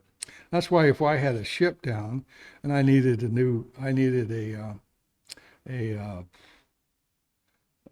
rotor blade or something like that, these guys would dismantle their ships to give us a new rotor blade before I could get a new one. Because it'd take me a little time to get one. They'd just take one off their ship and hand it to me. So, and then when mine came in, I'd give it back to them. So, they wanted to keep us flying. I only had 6 aircraft down the Delta. I had 12, but I covered the whole Delta with 12 aircraft. And you asked me how much I flew. During the day, there's 4 ships flying at all time. Okay. First 2 guys will fly at least 12 hours, morning to night. Next 2 guys will fly maybe 8 hours, you know. And then at nighttime, I had 3 up, first up, second up, third up, and the first 2 up would fly all night long. And then you're talking about flying all night, you fly 12, 14, 15 hours, because time you get back, it's sun's gone down, sun's come back up and stuff like that. So, and I would fly, and then you'd get a day off, okay, and I'd take that route. I'd fly all the time. I'd fly, but I'd trade out for night flying a lot of times, but that's why I have about 2,000 hours of flying time, because it's most guys come back with 500 or 600. And so guys that flew in the Delta, you flew longer missions, but you flew a long time too. So that's why I have 23 air medals, which is really unusual. Most people don't get that many air medals in flying. But Yeah. if you fly a lot, you do that. So I can't find that picture of the gun. I had a picture of a gunship, which is they're really cool, because they paint the big thing on their face, you know. They look really cool. I got it someplace in my files. Was it Huey? Yeah, I have Rebels and yeah. We could Google it. Yeah. Let Will Google it. Huey gunship. Huey gunship. Vietnam, yeah. Yeah. So You flew D models, right? I flew C model. H models. H model? Which was the L13 engine. which is a little bigger There's some engine. serious revision there. Yeah. So that one on the left right there, that's the one. That's With the mouth. that's Rebel 5152. Now, if you look very closely at that picture, at the very front of it, see that little thing in the front? Yeah. That's an M79. They call them rat turds. And because when you shoot them, that's what it looks like. It's little teeny black things coming out. It just kind of dropped It's out. essentially a grenade. No, it's a gun. It's Oh, shooting. okay. It's a compression grenade that shoots out like an M79. So that little ball right there. Yeah. On the side, you see that canister sitting there. There's they're essentially 105 rounds, Mm-hmm. like an artillery shell. And then the guy standing in the doors got a 60 caliber machine gun. And there's one on either side of him. And that is Vietnam. That's Vietnam. That's Yeah. normal setup for Vietnam. Now, look at search for a Cobra gunship. Yeah. And type in Vietnam. Because they definitely they've gone through several reiterations. Yeah. Yeah. They even have single seaters. I think they did was the first iteration. I think was a single seater. I could be Yeah, wrong. the Cobra was a unique. They didn't test it. It's funny because they produced it, but they didn't test it. They just put it in action, and it's a tandem seat aircraft. It's designed to carry a lot of weapon configurations so that they can. Oh wow, look at that. That's a good photo, Will. Yeah, That one's firing rockets. yeah. Huh. And that was and then future ships, gunships, they had tandem seats too. The Warthog, they're tandem seats. Yeah. So it was an effective platform, but one of the differences is it had a better rotor system, so it could dive down better than the other one could. Interesting. And that, so it could really, but you had to stay at altitude and then you roll over and dive down. They were amazing aircraft. The helicopters, imagine all the helicopters they had over there. They're just everywhere. Yeah. It was what they did. It's how you got the troops in and out. It's the way they handle things. Yeah. And it was amazing change in terms of the way they produced warfare in a country. Interesting. Yeah. Huh. So I spent a year over there, came back, and one of the things when I was at Fort Sam, they told us, don't you come to base and go back to home. When you go downtown, don't wear your uniform or stuff like that, because we were all nasty people at that time. Mm. And it was kind of interesting. It is interesting. They didn't appreciate you. Well, and the military started sizing down, and so they were encouraging a lot of people to get out. And even though I was offered a commission to stay in more longer to go to Commanding General Staff College and stuff like that, I chose not to stay in because I'd been married like 4 years and was only with Trish a couple or just half the time or something. So it's not and my observation was the guys that have been there a long time, all of them had more than one wives because they marriages just didn't last. So what was the animosity that existed against soldiers? I mean, why did that happen that way? it's interesting. I'm not sure. I mean, I know Jane Fonda wasn't helping anybody out. She but came to San Antonio. Yeah. What a piece of work she is. Yeah. People weren't too thrilled with that. Well, it maneuver. was the pot smoking generation that started and the anti-war stuff, and Yeah, we don't need to show a picture. she was very naive about the world, and but what she didn't realize is that she caused a lot of harm to people. That when she was in North Vietnam, she didn't realize this, and they gave her secret messages, and she basically reported them. So they were tortured afterwards. There's a guy in my I heard that American story, how it Legion, went. yeah, and he's like, man, you bring her word up, and she's just she's one of these. It's like going against your country, but she didn't. I don't think she was smart enough to know what she was doing. To be honest with you. Yeah, no, I think that was a weird thing. You got to protest something, and that was the avenue that they protested. Yeah, and you don't realize that most of these were, I would. It was interesting. You look at my orders and it says I was volunteer. Okay, Mm-hmm. the reason I was volunteer because I signed up in ROTC and I was a commissioned officer, Yeah. so I volunteer. And then there was the drafters. Okay, and people that talked about draft people and people that went to Canada and stuff like that. I think that's fine. I don't care about that. I don't want them there. If people don't want to fight, you don't want them with you. You want to with it. Yeah. Because that's not their world. And I don't have any problem with that if they want to do that. The naive part about it is that if everybody does that, then we're in trouble because whether we like it or not, there's idiots out there, and Putin's showing his story. Idiots out there, if they have the power, they'll just do whatever they can. And you think that he didn't invade Ukraine after we totally shit on Afghanistan? Okay. After we bailed. You talk to guys that fought over there, and then we bailed on it and walked away like stupid. You see the look on that general's face when he got on the plane? God, he could have shot himself. He just, he said he realized that was the stupidest thing America's ever done. Okay, we could have pulled out, we could have done it, but better. But we ended up putting people that didn't listen, putting people in the White House that didn't listen to the military, because you talk to the people at the Pentagon, they weren't asked. There was a plan, they were never asked. So if we're not careful, we get too naive, and there's a history in our country of that happening. World War I, it happened. There's a lot of stories of us saying, "Why would we enter this war? Why would we enter?" We didn't enter the war.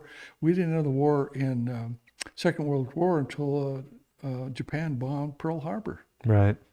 Okay, we weren't really engaged in it until that happened. Okay, That was kind of the required justification. Yeah. Effectively. Yeah, and so the shame of it is that I don't disagree with that. I think war is stupid. It's the dumbest thing humans do. Okay, the naive part of it is that you think that because you don't want to, your enemy's not going to do that. Right. Yeah, there's people out there that don't give a shit about anything, and if they can take advantage of it, they'll take advantage of it. That guy in North Korea is the dumbest person on the planet. Okay. Okay. I mean, and one of these days he's just going to go just a little too far, and it's going to force other countries around him to do something about it. And the person that ought to do something about it is China. They ought to do something about it because they're going to get everybody in trouble. Okay? Right. Because the problem is that if they make mistakes, they'll make a mistake and they'll set a rocket up and it'll end up hitting Japan. That'll be the mistake, and it'll happen because those things aren't. I imagine there's a lot of smart people in North Korea, but there's always a few dumb ones too.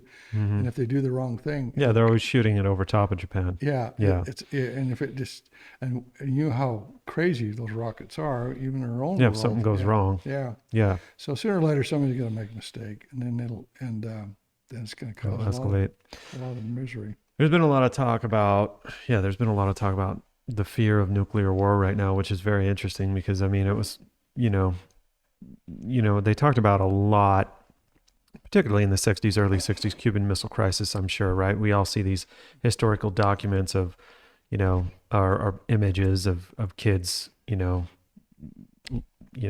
ducking under the duck and cover, that whole thing, right? Yeah. I saw a picture the other day on Facebook where a bunch of kids, it was a joke because it was making fun of Mariah Carey. I laughed very hard, but it was kids all like in a hallway, and they were all at the edge of the hallway, like kneeling down, ducking down.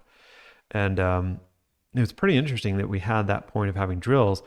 We're not doing that now. I mean, we're not to that level, but it's interesting because I don't think there's ever been a time.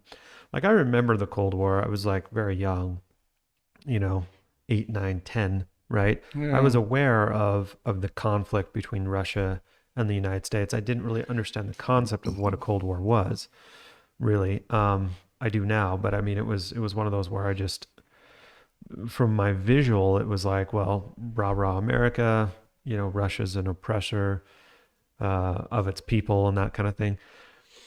Now that I'm older, I really just, it's kind of like, no, these were just ideological concepts. At the same time, I'm not a fan of their methodology. I think communism is not good. But I've never really seen it pulled off in a way Well, where it works. let me tell you about my experience in Nor Mongolia. like real socialism, like the Nazi style socialism, Well, actual socialism. in Mongolia, when I went there after I retired, Mm-hmm. I had a chance of meeting the president of the country, and I had lunch with the finance minister, in which I learned an awful lot.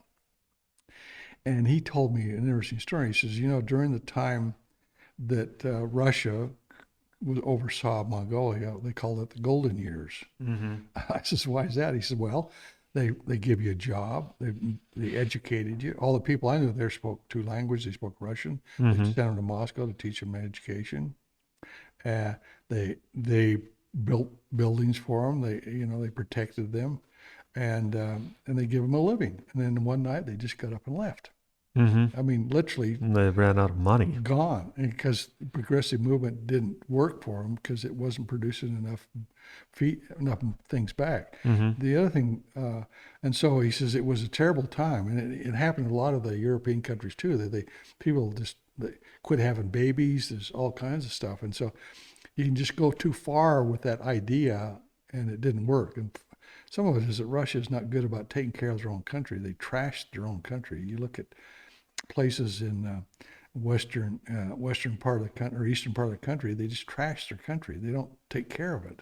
They're not good environmentalists. They just use the product up. They've taken whole big lakes. It was one of the biggest lakes in the world. And they drained it to build wheat and stuff like that. But the problem is now they're invading Ukraine to get more wheat because they're not good stewards of the environment, of yeah, their of the country. environment. Even Finland has turned away from them, and Estonia and all those places. Well, I can see why Finland did. I mean, it's terrifying. What they like, you're sitting there and you're watching. They literally came into Ukraine, how they did, Yeah. and Finland's got the longest border right along there, and they're Right. just like, okay, which was I mean, is Finland part of NATO now? Will you Google that? Will? They're just talking about it. They're just talking. Yeah, Finland was part of Germany in the World War II. Okay, they fought with Germany. Finland did. Did they? Yeah, because they didn't really have a choice. Okay, but after the war, Well, they invaded everybody, Yeah, right? I yeah. mean, Germany literally invaded. I mean, Denmark. yeah, I know that wasn't Sweden kind of like neutral territory-ish, but the Nazis were still had a presence there. Switzerland 100% was. yeah. But I can't remember historically. I Well, can't but it remember wasn't Sweden was. it wasn't strategically important. The problem was Stalingrad and Germany got bit off too much,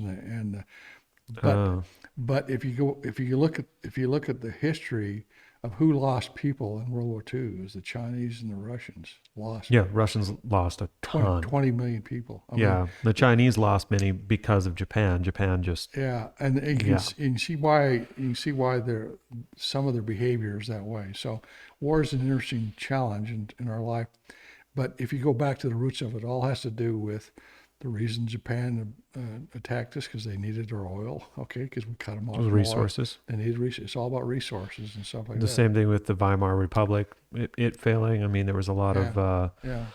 there was a lot of embargoes against them. They couldn't get helium, so they had to use hydrogen for their blimps and stuff like that. Thus the Hindenburg and Yeah.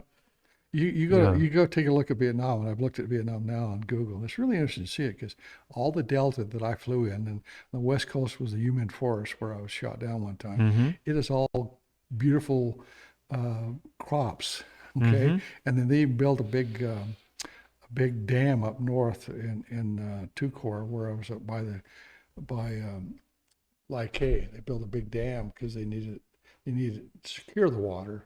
And stuff like that because water just appears in Vietnam because it's just where it is. Well, it's only 200 feet above sea level, so it's know that's like you see those bombs. You put a hole in there, and a few days later, it fills up with water. So it's like parts of our country, we drain the water off, we don't irrigate it, but they needed to divert and do stuff like that, and it's a very productive looking country, and that's why. If you talk to people from Vietnam, Which is interesting because it is a communist country technically, right? and they've done very well, but they've also been a lot of Chinese, and they're buying up a lot of space, a lot of territory, and a lot of stuff, causing problems. Yeah, that's why we sold them F-16s. Yeah. Yeah. So it's a beautiful country, and That's why war doesn't do anybody any good. It just creates nonsense. We, when we were over there, we had a lot of people that we would use as guides for us and everything like that, and a lot of them made it to America, and a lot of them live in Corpus Christi and all kinds of places. A lot of them didn't, and they had real problems. I went to a orphanage one time at the request of some nurses and doctors to give shots to these kids, and this is an orphanage in Canton along the river, and I'd say about a third to half the kids in that ward were very tan, obviously American kids, that soldiers had, impregnated and walked away from, because these people didn't have any way out. Where was that? That was in Vietnam? That was in Canton, along the river down in the Delta. Yeah. And the nurses were Catholic nurses that had an orphanage there, and we went in and give them shots and stuff like that. And I just imagine what happened to them. I saw an article a while ago about some of these kids that are now adults in their 30s and stuff like that, and how the challenges they had, because they weren't treated well by the population after they left, because they looked different. Okay. And whether we like it or not, Vietnamese people didn't like the Cambodians, and they says, I can't tell them apart. They could. The Cambodians had curly hair, and were a little different looking. The Vietnamese tend to have a little taller and straighter hair, and the Montagnards looked like Indians from America. They were very Aboriginal looking people and stuff like that. So even in their own country, they were prejudiced against groups of people that lived in their own country. And then you imagine these that still exists. That's like Asia. Yeah, like that's just exactly. how Asia is, which is crazy. But like we worry about our country having racism is what we call it, but it's like now where we exist now, it's like we're pretty much racism light. You can still, like, when it comes to the Asian countries, they're a little rougher on each other. You know what I mean? They have. Japanese still don't like the Chinese. Chinese still don't like the Japanese. They still, Well, you know what I mean? how many times have the Chinese and the Japanese fought over the centuries and stuff like that? So, So what we did was we introduced some interesting culture to it. Okay, but now it's funny because we fought a war with Vietnam, but we're actually better. We have a nice relationship with them. Even though, a friend of mine's going over there over Christmas. Yeah. His dad went to Vietnam on a bike trip with his wife, and they loved it. Oh yeah. They're just absolute. So now they're like, oh, okay, we should go there, So they're actually going to check it out. If you go up into Cambodia, which has settled down a lot, you got some great monuments of past history and stuff like that. So it's a great place to visit. The shame of it is that there's going to be more and more in the future of challenges because of resources. That's why China's trying to buy up Africa, okay, and a lot of what they do. Because they are buying up lots of it. Congo, they've got tons of it. How long did it take them to land in Afghanistan? About 20 minutes, I think, because they were there helping them with their internet system, stuff like that. So. The biggest lithium deposit is sitting there right in Afghanistan. We don't need any lithium. What do we need lithium for? To do with electric cars, I'm pretty sure. Absolutely. So that was my experience. After I got out, I went to work for a trade college for a while. I started it up. Eventually turned it into Ogden Trade College. Okay. Okay. So I was just a small piece of that, not really part of it, but those were being developed at the time because the trade schools were. Trade schools that was a new at the thing. time. Yeah, they didn't happen, and now the trade school in Ogden is a beautiful building, and a guy named Wallace was a friend of mine, ran that for years and did a great job of it. And they took over the old high school, so most people don't know that. It was the old Ogden High School. They took over and developed some really good programs. We started off by doing air conditioning and stuff like that. But I was hired then. There was a job opening up at Logan LDS Hospital.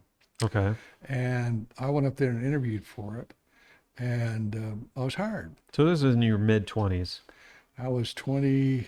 I had to be 25. 24, 5? Okay. Yeah, 25. And I was just a young kid. And it was really interesting because I went into the meeting, sat down. The administrator of the hospital was a guy named Theron Godfrey. And Mary Ann MacArthur was the head nurse. And I can't think of the other guy named finance guy. And we went in a meeting, sat down, and they had a prayer. Hmm. Well, I mean, this is a LDS hospital, right? It was a Local- Latter-day Saint hospital. Yeah, and that was really strange for They me. probably do the same thing in Catholic hospitals still. Well, of course, but it was just really strange because I didn't. Mhm. Boy, I'd been in the military, and I heard the words, but Just not expecting that. not in that order, you know. So and that was my first introduction to health. I wasn't sure, and I was hired as a human resources and purchasing person. Okay. Okay, so I was over the material supply and the purchasing.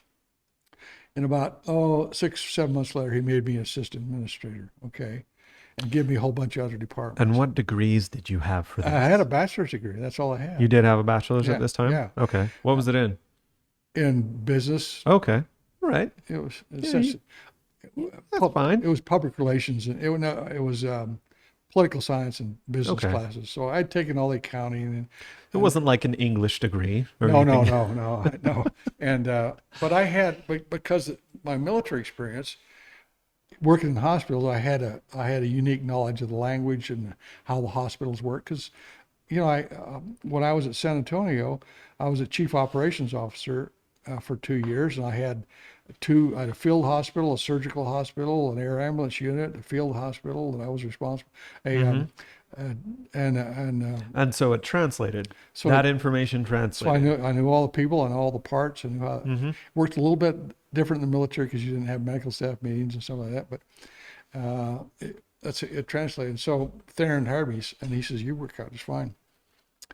About a year after that, or a year and a half after that, I got into a graduate program at University of Minnesota, which was essentially an outreach program. So I'd go in there and I'd study and come back, and it was a new kind of concept. But a lot of my colleagues were involved in it, and that's how I got my degree in hospital administration through the University of Minnesota, which is one of the better programs in the country. There's a lot of programs out there, but Minnesota is, if you look at the big hospitals at that time and people running them, Minnesota.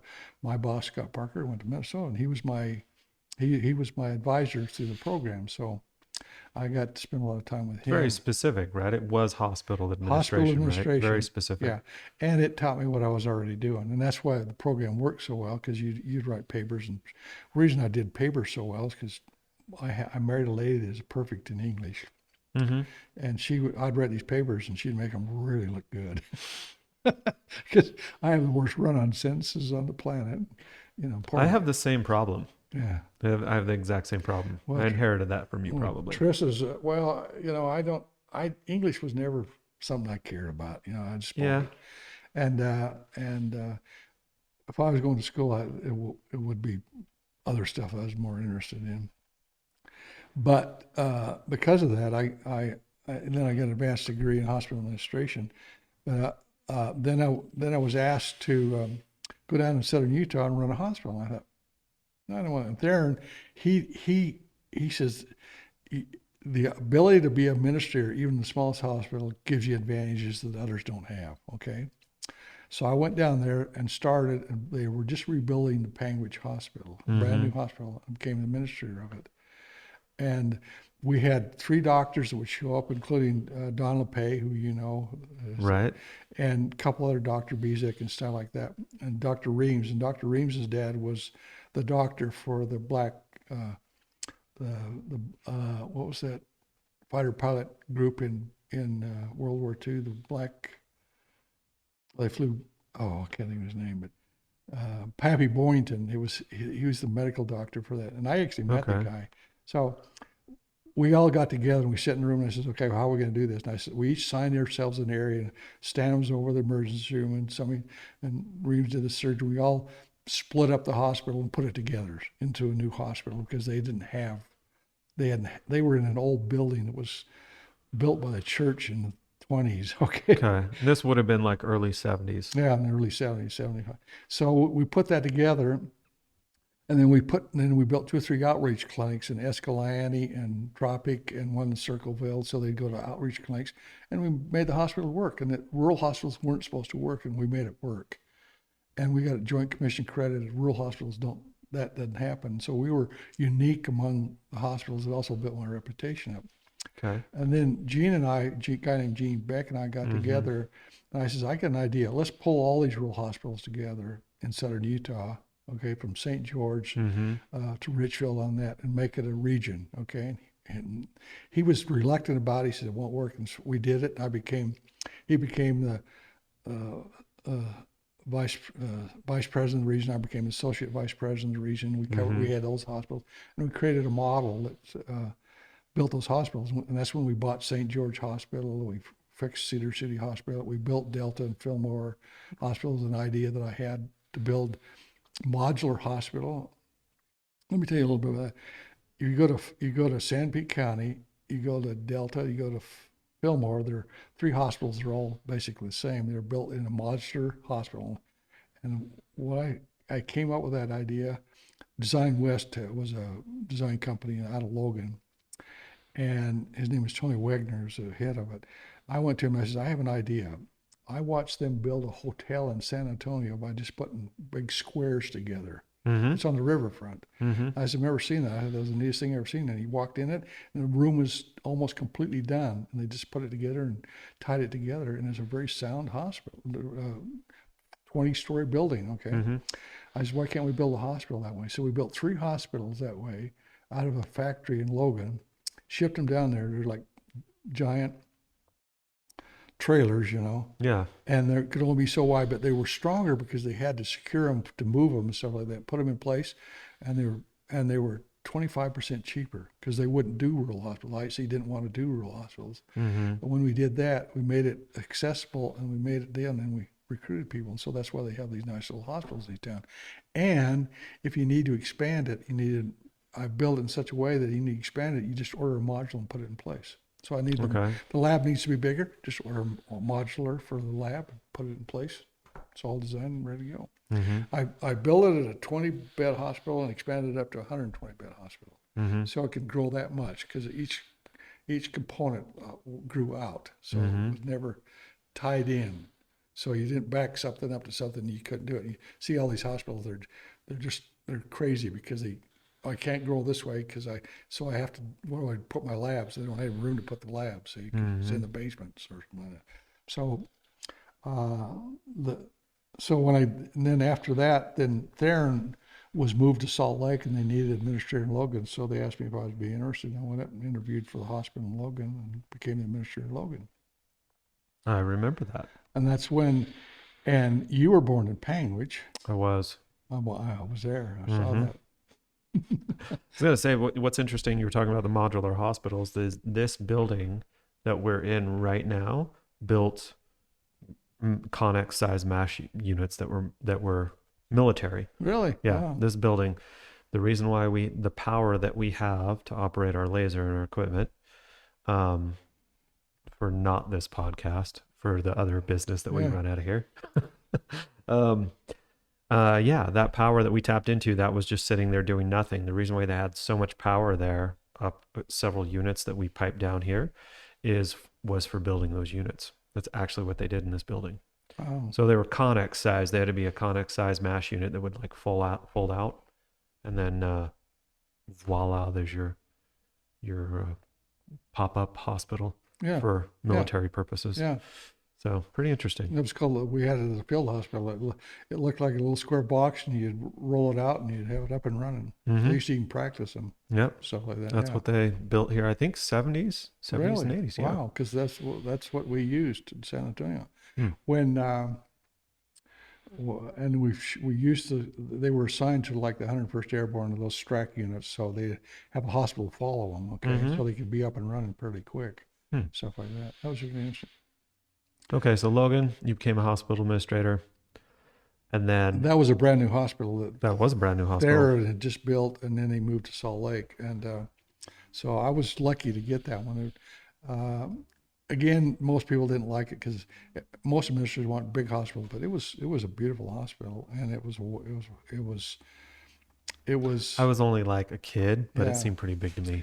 Well, it was uniquely, well, it wasn't a giant hospital. It wasn't like LDS later on. It was our biggest hospital, but I enjoyed it up there, and I learned a lot about how to run a hospital, and even more because it was more complex. But that's when I started total quality ideas and stuff like that, which I stayed close with Minnesota and other places, and I saw this coming down the road, and so I started developing that total quality management system in IHC. And so I started what they call case management. I wrote when I was in the hospital when I got sick, I wrote down all Like these. this last time you got sick? Yeah, I was sitting there thinking, because I was in the hospital and the case manager walked in and I started laughing. I says, "Do you know how this came about?" Hmm. Uh, uh, let's see.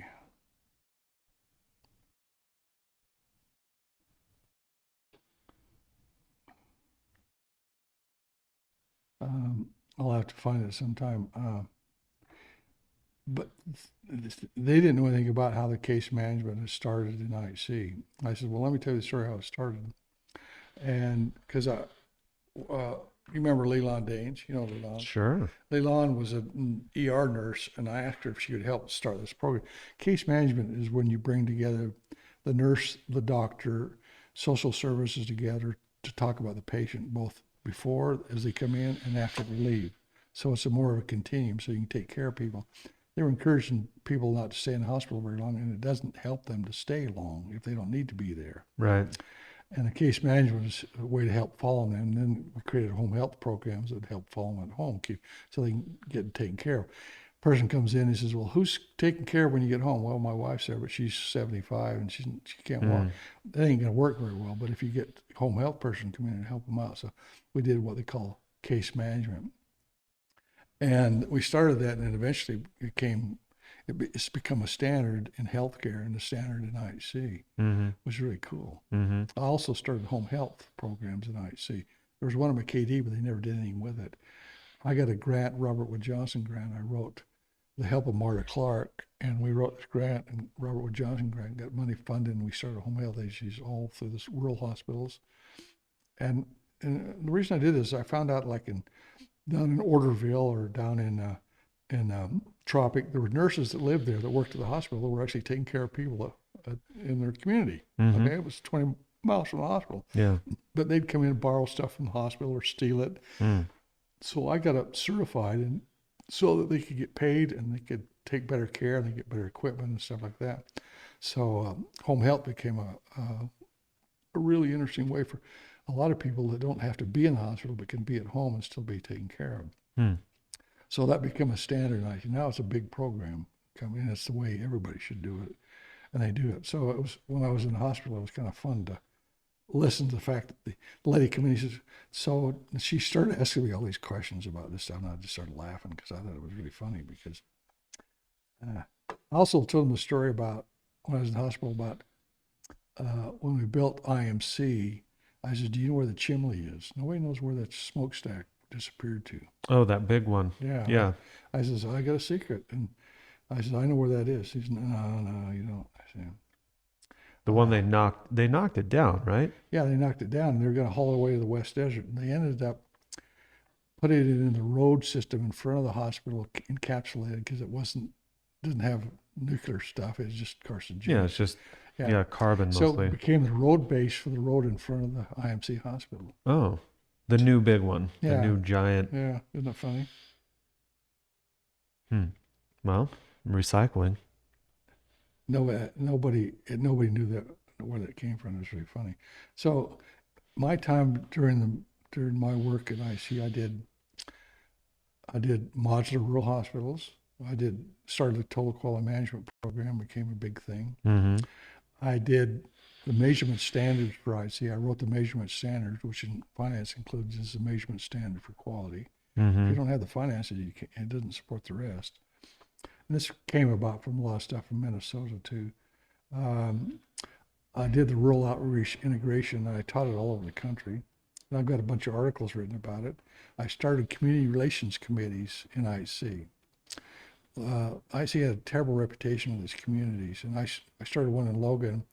I got a lady named Sarah Sinclair, who was the head of the nursing home in Logan, to chair it for the hospital. And we brought in all the people that didn't like the hospital and started a committee, the social services, the county, somebody from the county commission, the city council, and all those people come in. And pretty soon they were talking about the problems of what we need to do and how we need to do it and help solve it. And it became a community way of solving community problems, both healthcare linked and other stuff, including transportation. There was no bus system in Logan. We worked on stuff like that. And Sarah Sinclair was really good about chairing that committee, and I just kind of sit there and just grin and feed her information and help her the best you can. And she was really bright and very articulate, and then the reputation of the hospital became a lot better. One of the reasons it became a lot better too was the press was really anti towards everybody, particularly healthcare. I hired a lady who was worked at the university in the community relations.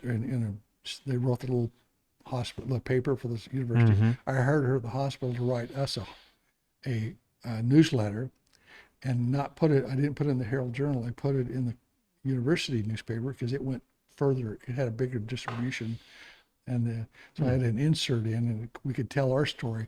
If you went to the local Herald Journal and you give them an article, they just throw it out. They say, "We don't do this stuff. We're not working for you."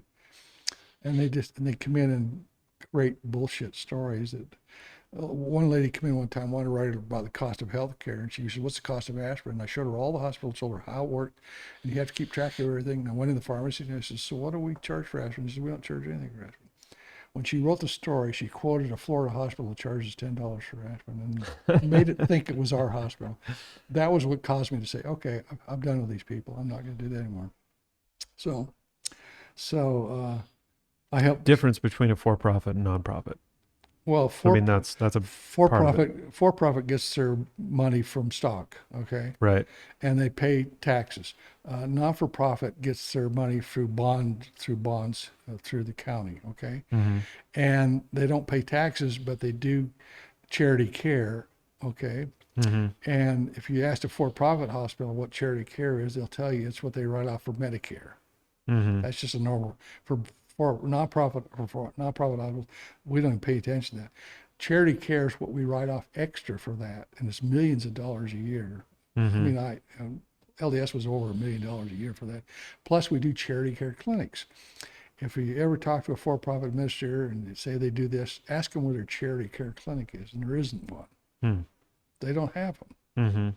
Okay, and but there's a community standard that you have to take care of. When we started doing that, then everybody started turning around. And the reason the for-profits used that against us because they wanted to buy us, okay? Because they wanted the profit out of these hospitals. So they take 20% of profit out of the hospitals. Nonprofit hospitals take 1 or 2% and they put it back into their fund for buying equipment. So it's a whole different model they use in terms of that, but they make you think they're stealing from the company, and they're not. They don't provide extra resource to the community. If you call a for-profit hospital and ask them to write off their bill, they'll sue you for it and take you to court. Okay, so now University Medical Center is a nonprofit system. Okay, and they get a lot of headache over there because they should write everything off because it's medical school. But the state only gives a few $1 million for the medical school. The rest of it's just by themselves. So, on the other hand, for-profits have started to reduce their behavior in that way because they took so much crap about it because they overdid it. Okay, if you go to but my opinion is their quality care is good. You go to, because they attract people who are more interested in money than serving the community. Not always the case, but you can find some good examples. But you go to Las Vegas, the Sunrise Hospital, and those guys, they make 40% profits. Wow, that's huge numbers. And the county hospital gets money from the county in the tune of $40-50 million a year to support them because they have to have so much charity care. See, so you're paying for the taxes no matter what. The other thing I did was the Olympics. I was responsible for the medical service for the Olympics. few other things. I remember this. I got to go see Dave Matthews and I- the snowboard I got competition. tickets for you guys. That was sweet. You guys, I enjoyed it. yeah. Well, the Olympics was an interesting experience, and IC did a good job because we were able to attract doctors throughout our system to manage each one of the venues, and both university and IC. And I got nursing directors who were really good to manage it with the doctors, so added extra support. And then the other volunteers filled in. So it turned out to be a really good system. All right. In fact, Dr. Jock Roggan, and Mitt Romney both, and they give me a plaque and things. And the Olympic Committee gave me a plaque. I got it at home with all these stuff in it. Talking about how well we did for them. And Dr. Rogg says this is the best he's seen in terms of medical services for Olympics. He was the chairman of the committee for 15 years or something like that. So we did a good job.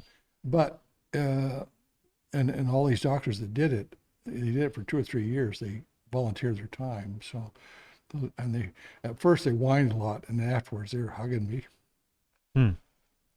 because it was a great experience, And for me, at the finals for the speed skating, I was leaning on the mat.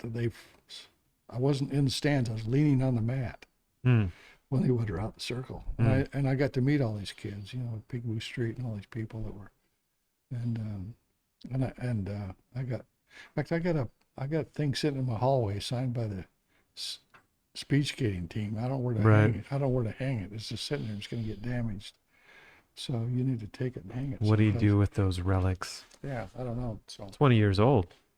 yeah, but it's worse. It's. I'm willing to bet if you took those things to the antique roadshow, you'd find out they're worth a lot of money. You think? Oh heavens, yes. Well, When we you should get try it when you sometime. get every gold medal, I got one plaque with every gold medal speed skater there ever was, signed it, dedicated to me, with their signature, and I bet it's worth a few bucks. Yeah. At least $2. Frame costs that much. Well, that's all I know. Unless you want to ask me questions. Oh yeah, no, sure. You kind of jump past there's all sorts of fun stuff. We didn't look at a lot of the Vietnam pictures you had. Yeah, if you want to go through There's a some bunch of those. You want to go through. Let's look at some of those. Yeah. Well, Like this one. Let's talk about this one. that's a Dao Chang. That's me on the right. Yep, that's you. Who are the other dudes? Willis, I can't remember the other two guys. I get it written down at home. The guy on the very right side, he got wounded in the Iron Triangle, and he took a bullet in his hip, Ouch. on his cheek, and it lodged up against his inside. In his buttocks. Yeah. I was gonna say that was the Vietnam movie, like the Vietnam movie that you guys, or at least you, I asked you, and I never thought of this, was Forrest Gump. You were like, oh, that was a Vietnam movie. And I'm like, that's not a Vietnam movie. That was Forrest Gump. But that, when we really come down to it, it did tell the story of Vietnam vets, at least in a positive light. Yeah, it did. Most of them were just made you guys out to look wackadoo, all the rest of them, but that was a good one. Okay. Well, years later, I was talking to him on the phone, and his kid was telling me how his dad got shot in the hip. And I said, no, he didn't. He got shot in the ass. Everybody knows that. He says, you've been telling me that all day. I can't think of his name.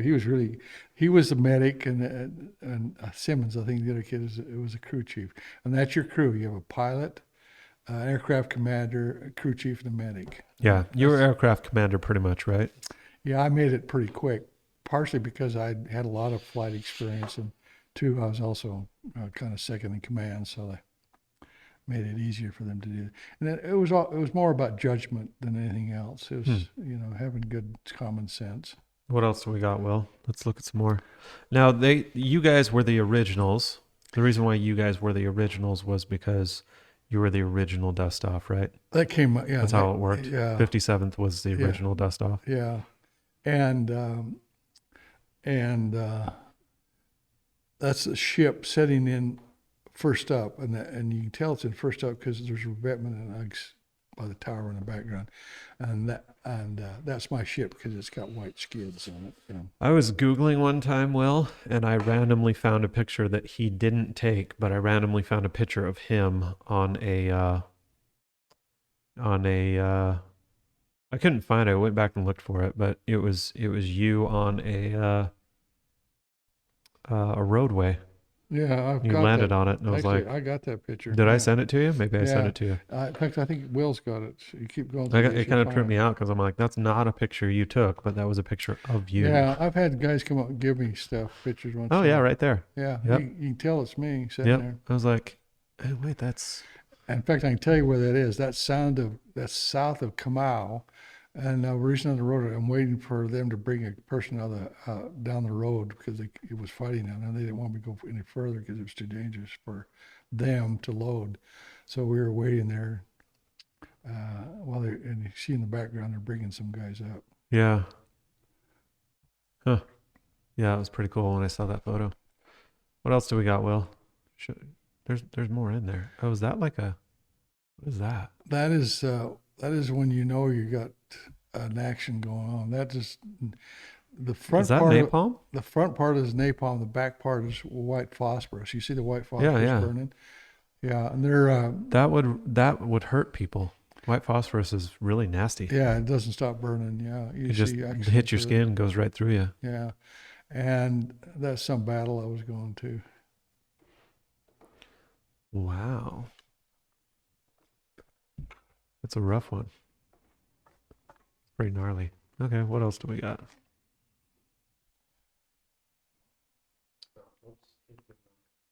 Did it drop? There we go. Oh, because this image file is not. Oh. That's just all his medals. Yeah, it's just pictures of my stuff. He had a ton of medals. I mean, you got a bunch of them. You got the Distinguished Flying Cross, right? Yeah, That was one of them. Yeah. What else did you have? Oh, Bronze Star or something like Bronze Star, Purple Heart. This picture wasn't mine, but it's I got it. But it shows you what happens when a lot of times you're in this. Because that's in a hover, right? Yeah. Those guys are all just loading on. You can't land, and I did this many times. You can't land. You got to watch how close your blades are to the trees around you and stuff like that. And this one you have to back out of. You can't go forward out of. And it's too hot to go straight up, so you have to back out of that one. You had to get really good at flying then. When we were down the Delta, that's on a barge. no, it's a a riverine boat that's got a little landing pad on it to pick up some patients. Dang. So you got to learn. Well, the problem with landing on these ships is that you can't go in too fast. You have to go slow because it'll cause them to rock. You don't want to put too much weight down. They get mad at you. Yeah. Because it moves the boat around a lot. Because it's a boat sitting on a river. Right. So you have to be careful with it. And I had a guy cuss me out one time because I was coming a little too hot. So, okay, I'll be careful next time. That's what happens when your plane gets hit by an RPG.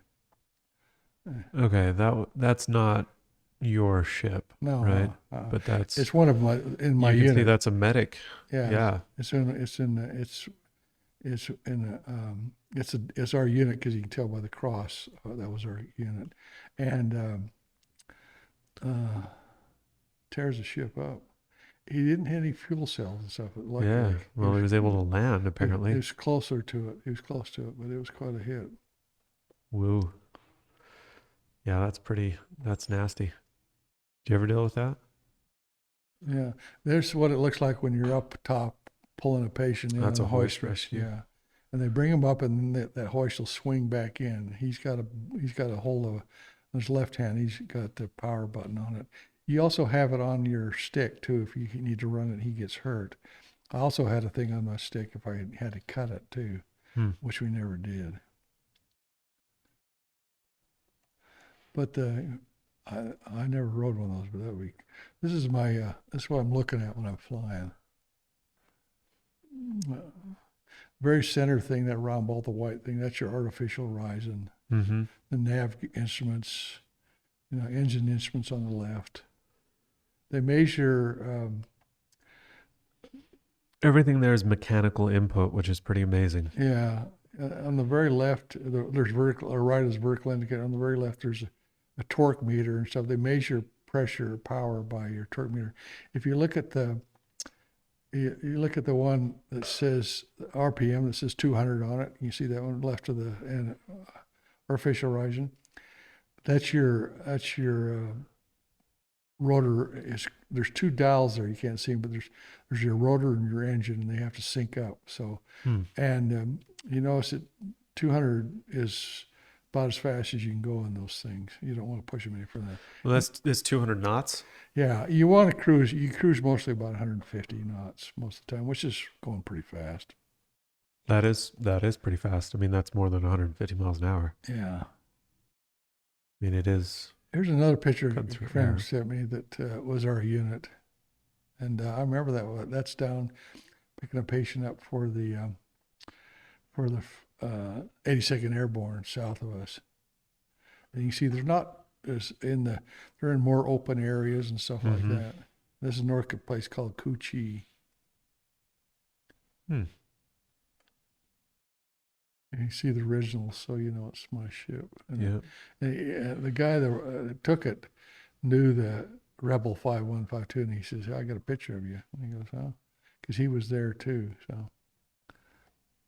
Did I get this one? Yeah, I think. Yeah, you did that one. Yeah. There's one that's all over the internet. That's at 3203 JPEG that you have there. You can Google dust off, and that one pops up all the time.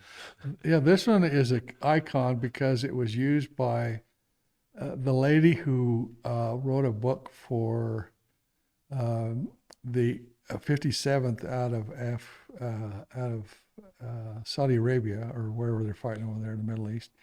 But different ships. Says, "Can I use this picture for front of her book?" And so it's become an icon picture for dust off. That's why and it was taken by, I'm not sure who took it. I think he had my camera and was taking a bunch of pictures. I'm starting the ship up. Preston's on the right. And they leave the doors open when you start the ship up. Why is that? Safety reasons. Just in case you got to jump out? If he runs up and waving his hands, you better get out of the ship quick because it's on fire. Although I never had that occasion to happen. But you have to be careful. I think we went through most of them. I think the one you haven't gone through, Will, is that very top one that's just that one. Now that's the two units that we had down in the Delta. Yeah, so that's the slogan right there. When I have, you're wounded. That's the yeah. 82nd Med Detachment. Yeah, when we went down the Delta, we put in Navy Bentui, we put those two units together, which gave us 12 ships to cover the whole Delta, clear up into Rockjaw, which is north of the Mekong River. So. Cool. A long time ago. You got any other questions, Will? You got anything you wonder about? Not particularly, no. That covers everything I need. It covers most of the history of Vietnam. Like, I was supposed to have like a 2-page interview thing. And I could literally, there's software that exists that'll go through a video and create captions, right? I could have it go through this video. You totally shouldn't be saying any of this right now. What? Just kidding. You probably have to edit it out. I don't know. Maybe we won't. Like, oh my gosh, you copied and pasted an essay. Yeah, it's like she'll never listen to it. You know what I mean? Yeah, I could create the captions, copy and paste into the essay. So, and then write in my own little original bits, Yeah. kind of explaining. So, yeah, this is more than a large market. Overall, it's pretty interesting. How many times did you get shot down? 5? Yeah. That's crazy. Well, That's kind of a lot. I'm a good pilot. That's why I'm still here. None of them were my fault. That you were shot down? I mean, I didn't run into something and crash or anything like that. That's what I'm saying. Yeah. The times I run into it was just a blade strike. I hit a few trees over there. Mm-hmm. And one night I was flying and I landed on this road, which is between Lai Khe and Daotiang. And the guy says, "Can you move closer?" And says, "Okay." I picked it up and moved up. It was a dirt road, moved up this dirt road about another 100 yards. It was hard for them to move. So that 100 yards is a lot for them. Mm-hmm. And I moved up to where the rest of the unit was. I was landed by a unit. And as I sat down there were small bushes next to me. And I pushed the bushes down. And then when I landed on the ground, they came and reduced the power. The bushes come back up and hit the blades. It just sounded like I was getting shot at. It just scared the crap out of me, man. It was those trees were not big, but they were big enough to dent the end of the blades. Yeah, damage the blades. Yeah, because the blades were just they're aluminum with a covering over them, is what they are. So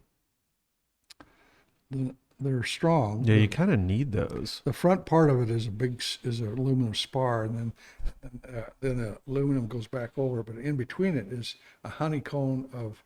It looks like a beehive. It's a type of composite, yeah. Yeah, it's just beehive made with aluminum. They pull out. It gives it strength.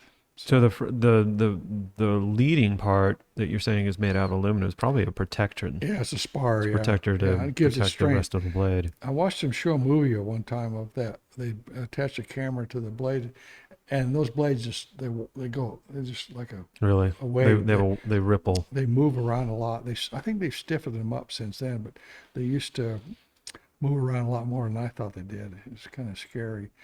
And you got to remember the tail rotor. We used to do some side flares and stuff, and the tail rotor, the whole tail spar is only hooked on by 4 bolts. And medic crew chief came in and said, "Here, come look at this." And he showed me the rear end of it, and it had rippled down the tail. And I said, he says, "You got to quit doing that." Yeah, you're putting too much torque on the whole system. You put too much pressure on the system. Yeah, you have to be careful. And okay, so I'm going to go there on this one. What's the craziest shiz? What's the craziest thing that you felt like you were in as far as, I mean, it sounds to me like it was pretty common to just experience like, this was crazy, right? But what was the one that was like, or what ones were there that we were just like, okay, that was about as crazy as it gets? Well, I think the worst one was when I went in on a morning pickup. I wrote this down for Trissa. Mm-hmm. And the clouds had risen up, and it came in. It was over elephant grass, and we started taking a lot of hits real quick. And I moved closer to these guys, and then the engine just quit. You could just hear it whining down. So you don't know why it had to hit some vital area. I don't know what it is, but that's unusual for that. The engine would keep running even if it was on fire. Do you think it got hit? Well, something got hit. The compressor stage had to get hit, or something got hit. It may have been just a fuel line, but there was no fire. Okay, Mm-hmm. So I just settled down into this. It was interesting. I set down this elephant grass, and some of it had been pushed down already, and I just chopped a bunch of elephant grass. So, and I said, let's get out. So I saw off to my left, because I was in the left seat. Mm-hmm. There was a guy that fell down. He was one of our soldiers. And I says, "I'll go get him." And I got out and went over and kneeled down by him, and he was dead. He got killed. Mm-hmm. And as I was kneeling down there, people were running by me a few feet away, Mm-hmm. And I just laid down because it was the enemy. I was on the wrong side of this little battle right then. Yeah, and basically, from how you told it, basically everyone had exited the other side of the ship and went the other way. They went the other way, yeah, because that was where our guys were. I just went over to pick up this guy. So I realized I was on the wrong side of that situation. So I lay there for a bit, and then I kind of stayed real low and creeped around because it was really thick stuff, and I moved around for 100 yards or 200 yards, and then I got near this.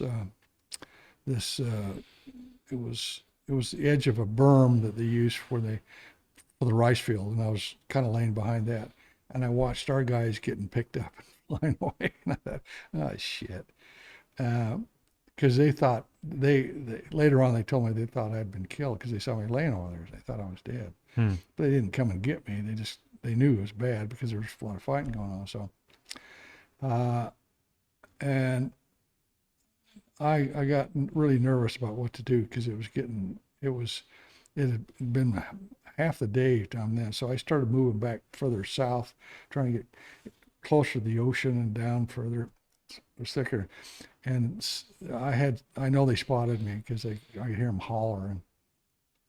So I kind of moved down into this jungle, which they call the human forest, which was just like the Everglades. It was very thick and very brushy, and there was a trails, but off the trails was water.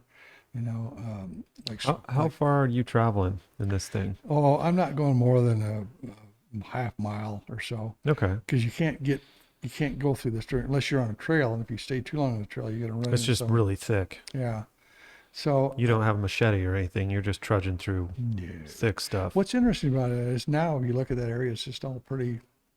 Oh, they probably turned to farmland. It's agricultural. Farmland. There's no more human forest. It's all farmland. So I got down there and I hid down, and I remember what Dennis Davis used to tell me, which was a guy I was in flight school with. He says, if they get close to you, don't be careful not to hold your breath because you'll gasp and then they'll hear you. Breathe shallow, and it was starting to get towards dark, and the mosquitoes were nasty, and I didn't have any mosquito deed or anything. I didn't expect to be flying out there. So I covered my face with mud and hands and tight, you had long sleeves anyway, but you got to tighten them down. You went all Predator style, Arnold Schwarzenegger. Yep. I put mud on my face, and they were just, you can't, how thick they were. And I sat there for a while. I thought, no, this isn't going to work. I can't stay here too long because if I stay here too long, they'll just find me. So I knew my direction. I knew where I was. I knew where I needed to go. Not far north of me was a little base that they used for refueling, but it was probably 2 or 3 miles up the road. So I just slowly started walking up the trail, and then I'd walk so long that I'd duck back into the jungle. The guys in the flight school, those things said, you got to get off the trails because you're running something. Well, get off the trails, you're in swamp water up to your waist. Now, I wasn't going to be food for leeches. So, and you can't walk very far. You can't, and you can't swim. It's hard to move through it. You can't swim in it. So it's, so I just slowly made my way up, and saw a few people and was very cautious about interaction with them, and this went on for most of the night because I would hang out and I'd just get into the weeds and I'd just stay there, cover myself up because they were out hunting up and down this trail with flashlights. Are you in North Vietnam now? No, You're in South Vietnam. I'm in the U Bend forest. If you go to you can't get Google. Was it like on Google Maps? Yeah, if you get on Google Maps, I'll tell you where I was.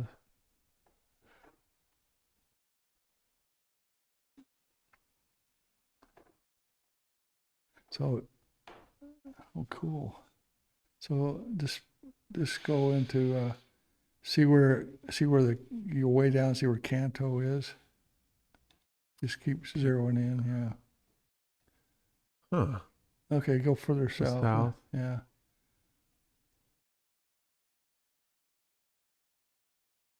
See, that's Ho Chi Minh. Canto right there. Yeah. Keep going down. That's Ho Chi Minh City. You got to go clear down to the delta to see where Kamau is. Right. See now, okay. See where Rockjaw is? Okay.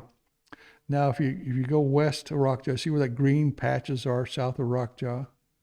In the yeah, right there. Yeah. Go a little more to the left. Okay. Okay. That at that time was jungle. You got to go further. Let's get some sat view. or a combined satellite view? There's a way. Oh, that's interesting. Yeah, Yeah. there you go. Okay. See, now it's really nice, pretty land. See how very green that one part is, Yeah. and see in the middle there where that one place is. It's really thick jungle. It's really swampy. It's very swampy. So I was down in that area down in there. Okay, and there were trails up and down that area, but it's close to the ocean, and I knew we had a little refueling base not far from there. So I was down in that area, and I just made my way up one of those trails. This is crazy. So they were. What's crazy to me is like, so it's like, where was the fighting in Vietnam, right? Because it's just this big long sliver, right? It's everywhere. But it was basically everywhere, and Yeah. and so that's one thing that I think is probably really very definitive of how difficult of how this war was, is because you guys didn't know who was. We didn't keep the territory. You didn't know who was on your side. I mean, technically the South Vietnamese were on your side, but you were fighting in South Vietnam. You weren't Yeah. fighting in North Vietnam. I never assumed that the South Vietnamese who weren't You was just up didn't know. in our uniform was on This our is side. kind of the same Yeah. problem these guys in Afghanistan had. They always had, there was always that question of, is this Yeah. guy on my side or not? Yeah, you had to be very careful. So I moved along the trail, and as it got closer to the sunrise, there was a little teeny village. I'm talking about a bunch of huts, okay? Uh-huh. But by one of the huts was a little motorcycle, a moped. But as I observed it, there were some guys talking to this one guy, and they were Viet Cong Mm-hmm. because they had AK-47. They were talking to this guy, okay? Mm-hmm. At night, they were hunting out there with flashlights. I never saw a flashlight every time I flew over that area. So they had a way around. They were, the jungle at night was their They couldn't see, you couldn't see through the jungle probably. You couldn't see through the canopy. Yeah, because it was thick, foresty, watery. Mm. And when they left, I waited and waited and waited and waited, and they left. I went in and couldn't speak the language, but I had a gun in his face, Mm-hmm. and he understood the language. And I got him on the moped. He started up. He knew where I needed to go, and I just pointed, and he started down the trail, hoping that we didn't run into anybody or drive by anybody. And after about 30 minutes, he knew exactly where to go. Mm. And he just drove me up to the camp. I walked up to there's a little guy there, and I said, "Will you call my unit, tell them to come get me?" And so that was the end of the day. Mm. And I wrote about that later, and one thing I remembered was get some DEET and put it in your pack. Kind of a little, put it in your pocket. Very deep from there on Yeah, out. because it does work. And I looked for a radio. You didn't have those emergency radios, but the Air Force had some. And I went to the Air Force and got an emergency radio. Mm. So it actually works, But interesting enough, nobody was hunting for me. I never had any ship fly over me or anything like that. They just thought I was gone. They were going to come out in a few days and see if they could find the body. Because the Viet Cong would never mess with the bodies. They just leave them alone. Mm. Let the animals eat them. So that was my night out. That was one of my worst experiences I had over there. Mm. And interesting thing about it that I learned from Ed after I got shut down the first time was I got back in the ship the next day. Mm-hmm. Flew my Missions. missions. Did it? If you don't get back in, you start thinking about it. You'll start thinking about it. Mm-hmm. Quit thinking about it. Just get back and do it. Try not to dwell on how bad it can be. Doesn't mean you're not jumpy and you're not weird, but just get back and fly again. Mm-hmm. So that's the way you do it. Hmm. Cool. That was a bad day out. Yeah. I called it the smell of sunrise because I didn't think I'd never see the next day. And that's why I called that chapter the smell of sunrise. Mm. Because it was nice to see the sun come up and I was still cooking, Mm-hmm. So Yeah. That's a pretty wild ride. yeah, bad day at work. Yeah. Mm. That was probably, you would say that was your worst? Yeah, One of the worst? one of the worst. Yeah, yeah. There was other rough ones. Yeah. Well, when Roy got killed, it was a bad scene. Mm-hmm. Stuff like that. Took a lot of hits. This stuff happens so fast. It's Mhm. not like this is a long. Were you hit too? when Roy got hit? Because he Yes. was next to you, right? You Yeah. were hit too. And Yeah. With Roy it's just south of Like, it was in the Iron Triangle. It just happened so fast. I got the ship out of there, got some guys out of there, landed in a nest of them, and come back to the. I lost my hydraulics, and then when I landed, my skids broke too. hmm So and I just stopped it. But you had to probably just come in fast, right? I just come in and landed. I didn't, Mhm. you know, I was good. I just come in and landed. I didn't. I just rolled it down and powered off real Mhm. quick because I was thinking more about getting Roy help because he took 2 or 3 hits, and so and that's when Jensen, his name was Jensen, got hit in the butt in the Mhm. back seat. So and so the ship took. That's when that you see pictures of the ship being hauled away. That was the Mhm. ship that got all those hits. It took a lot of hits. So it took, I think they counted over 50 rounds just in the cockpit area. And so I had a picture of the dashboard one time, and I was looking down at it because all these bullets come through. One bullet came through and just missed my arm here and went inside my chicken plate and smashed. And so I had these little pieces of crap on my right arm here, and then on the left. Just, I'm here because I flinched. That's all. Otherwise, I wouldn't have been here. And when and then I flinched up a little bit, and you look at the back seat, and there was 2 bullets on the back seat, just an inch down from my back seat. So I was just pure ass luck. So it must have been a reason why, huh? I got those pictures somewhere. I don't have them in my files, but somewhere I'll find them someday and show them to you. Hmm. But looking at the dashboard with those bullet holes coming through, it was like I kept on looking down at it. I thought, what the hell is that? And it went right through the IFF, which is International Friendly Opponent. It went right through it. That was the one that came through. There's a bunch of us getting.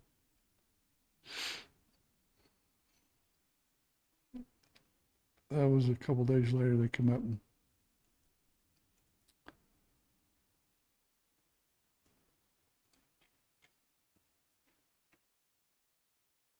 Okay, there it goes. Get it? It's loading. Okay, there it is. Yeah, if you zoom in on that, you can see Captain Fonnesbeck, or lieutenant at the time, standing there. Yeah, that's me.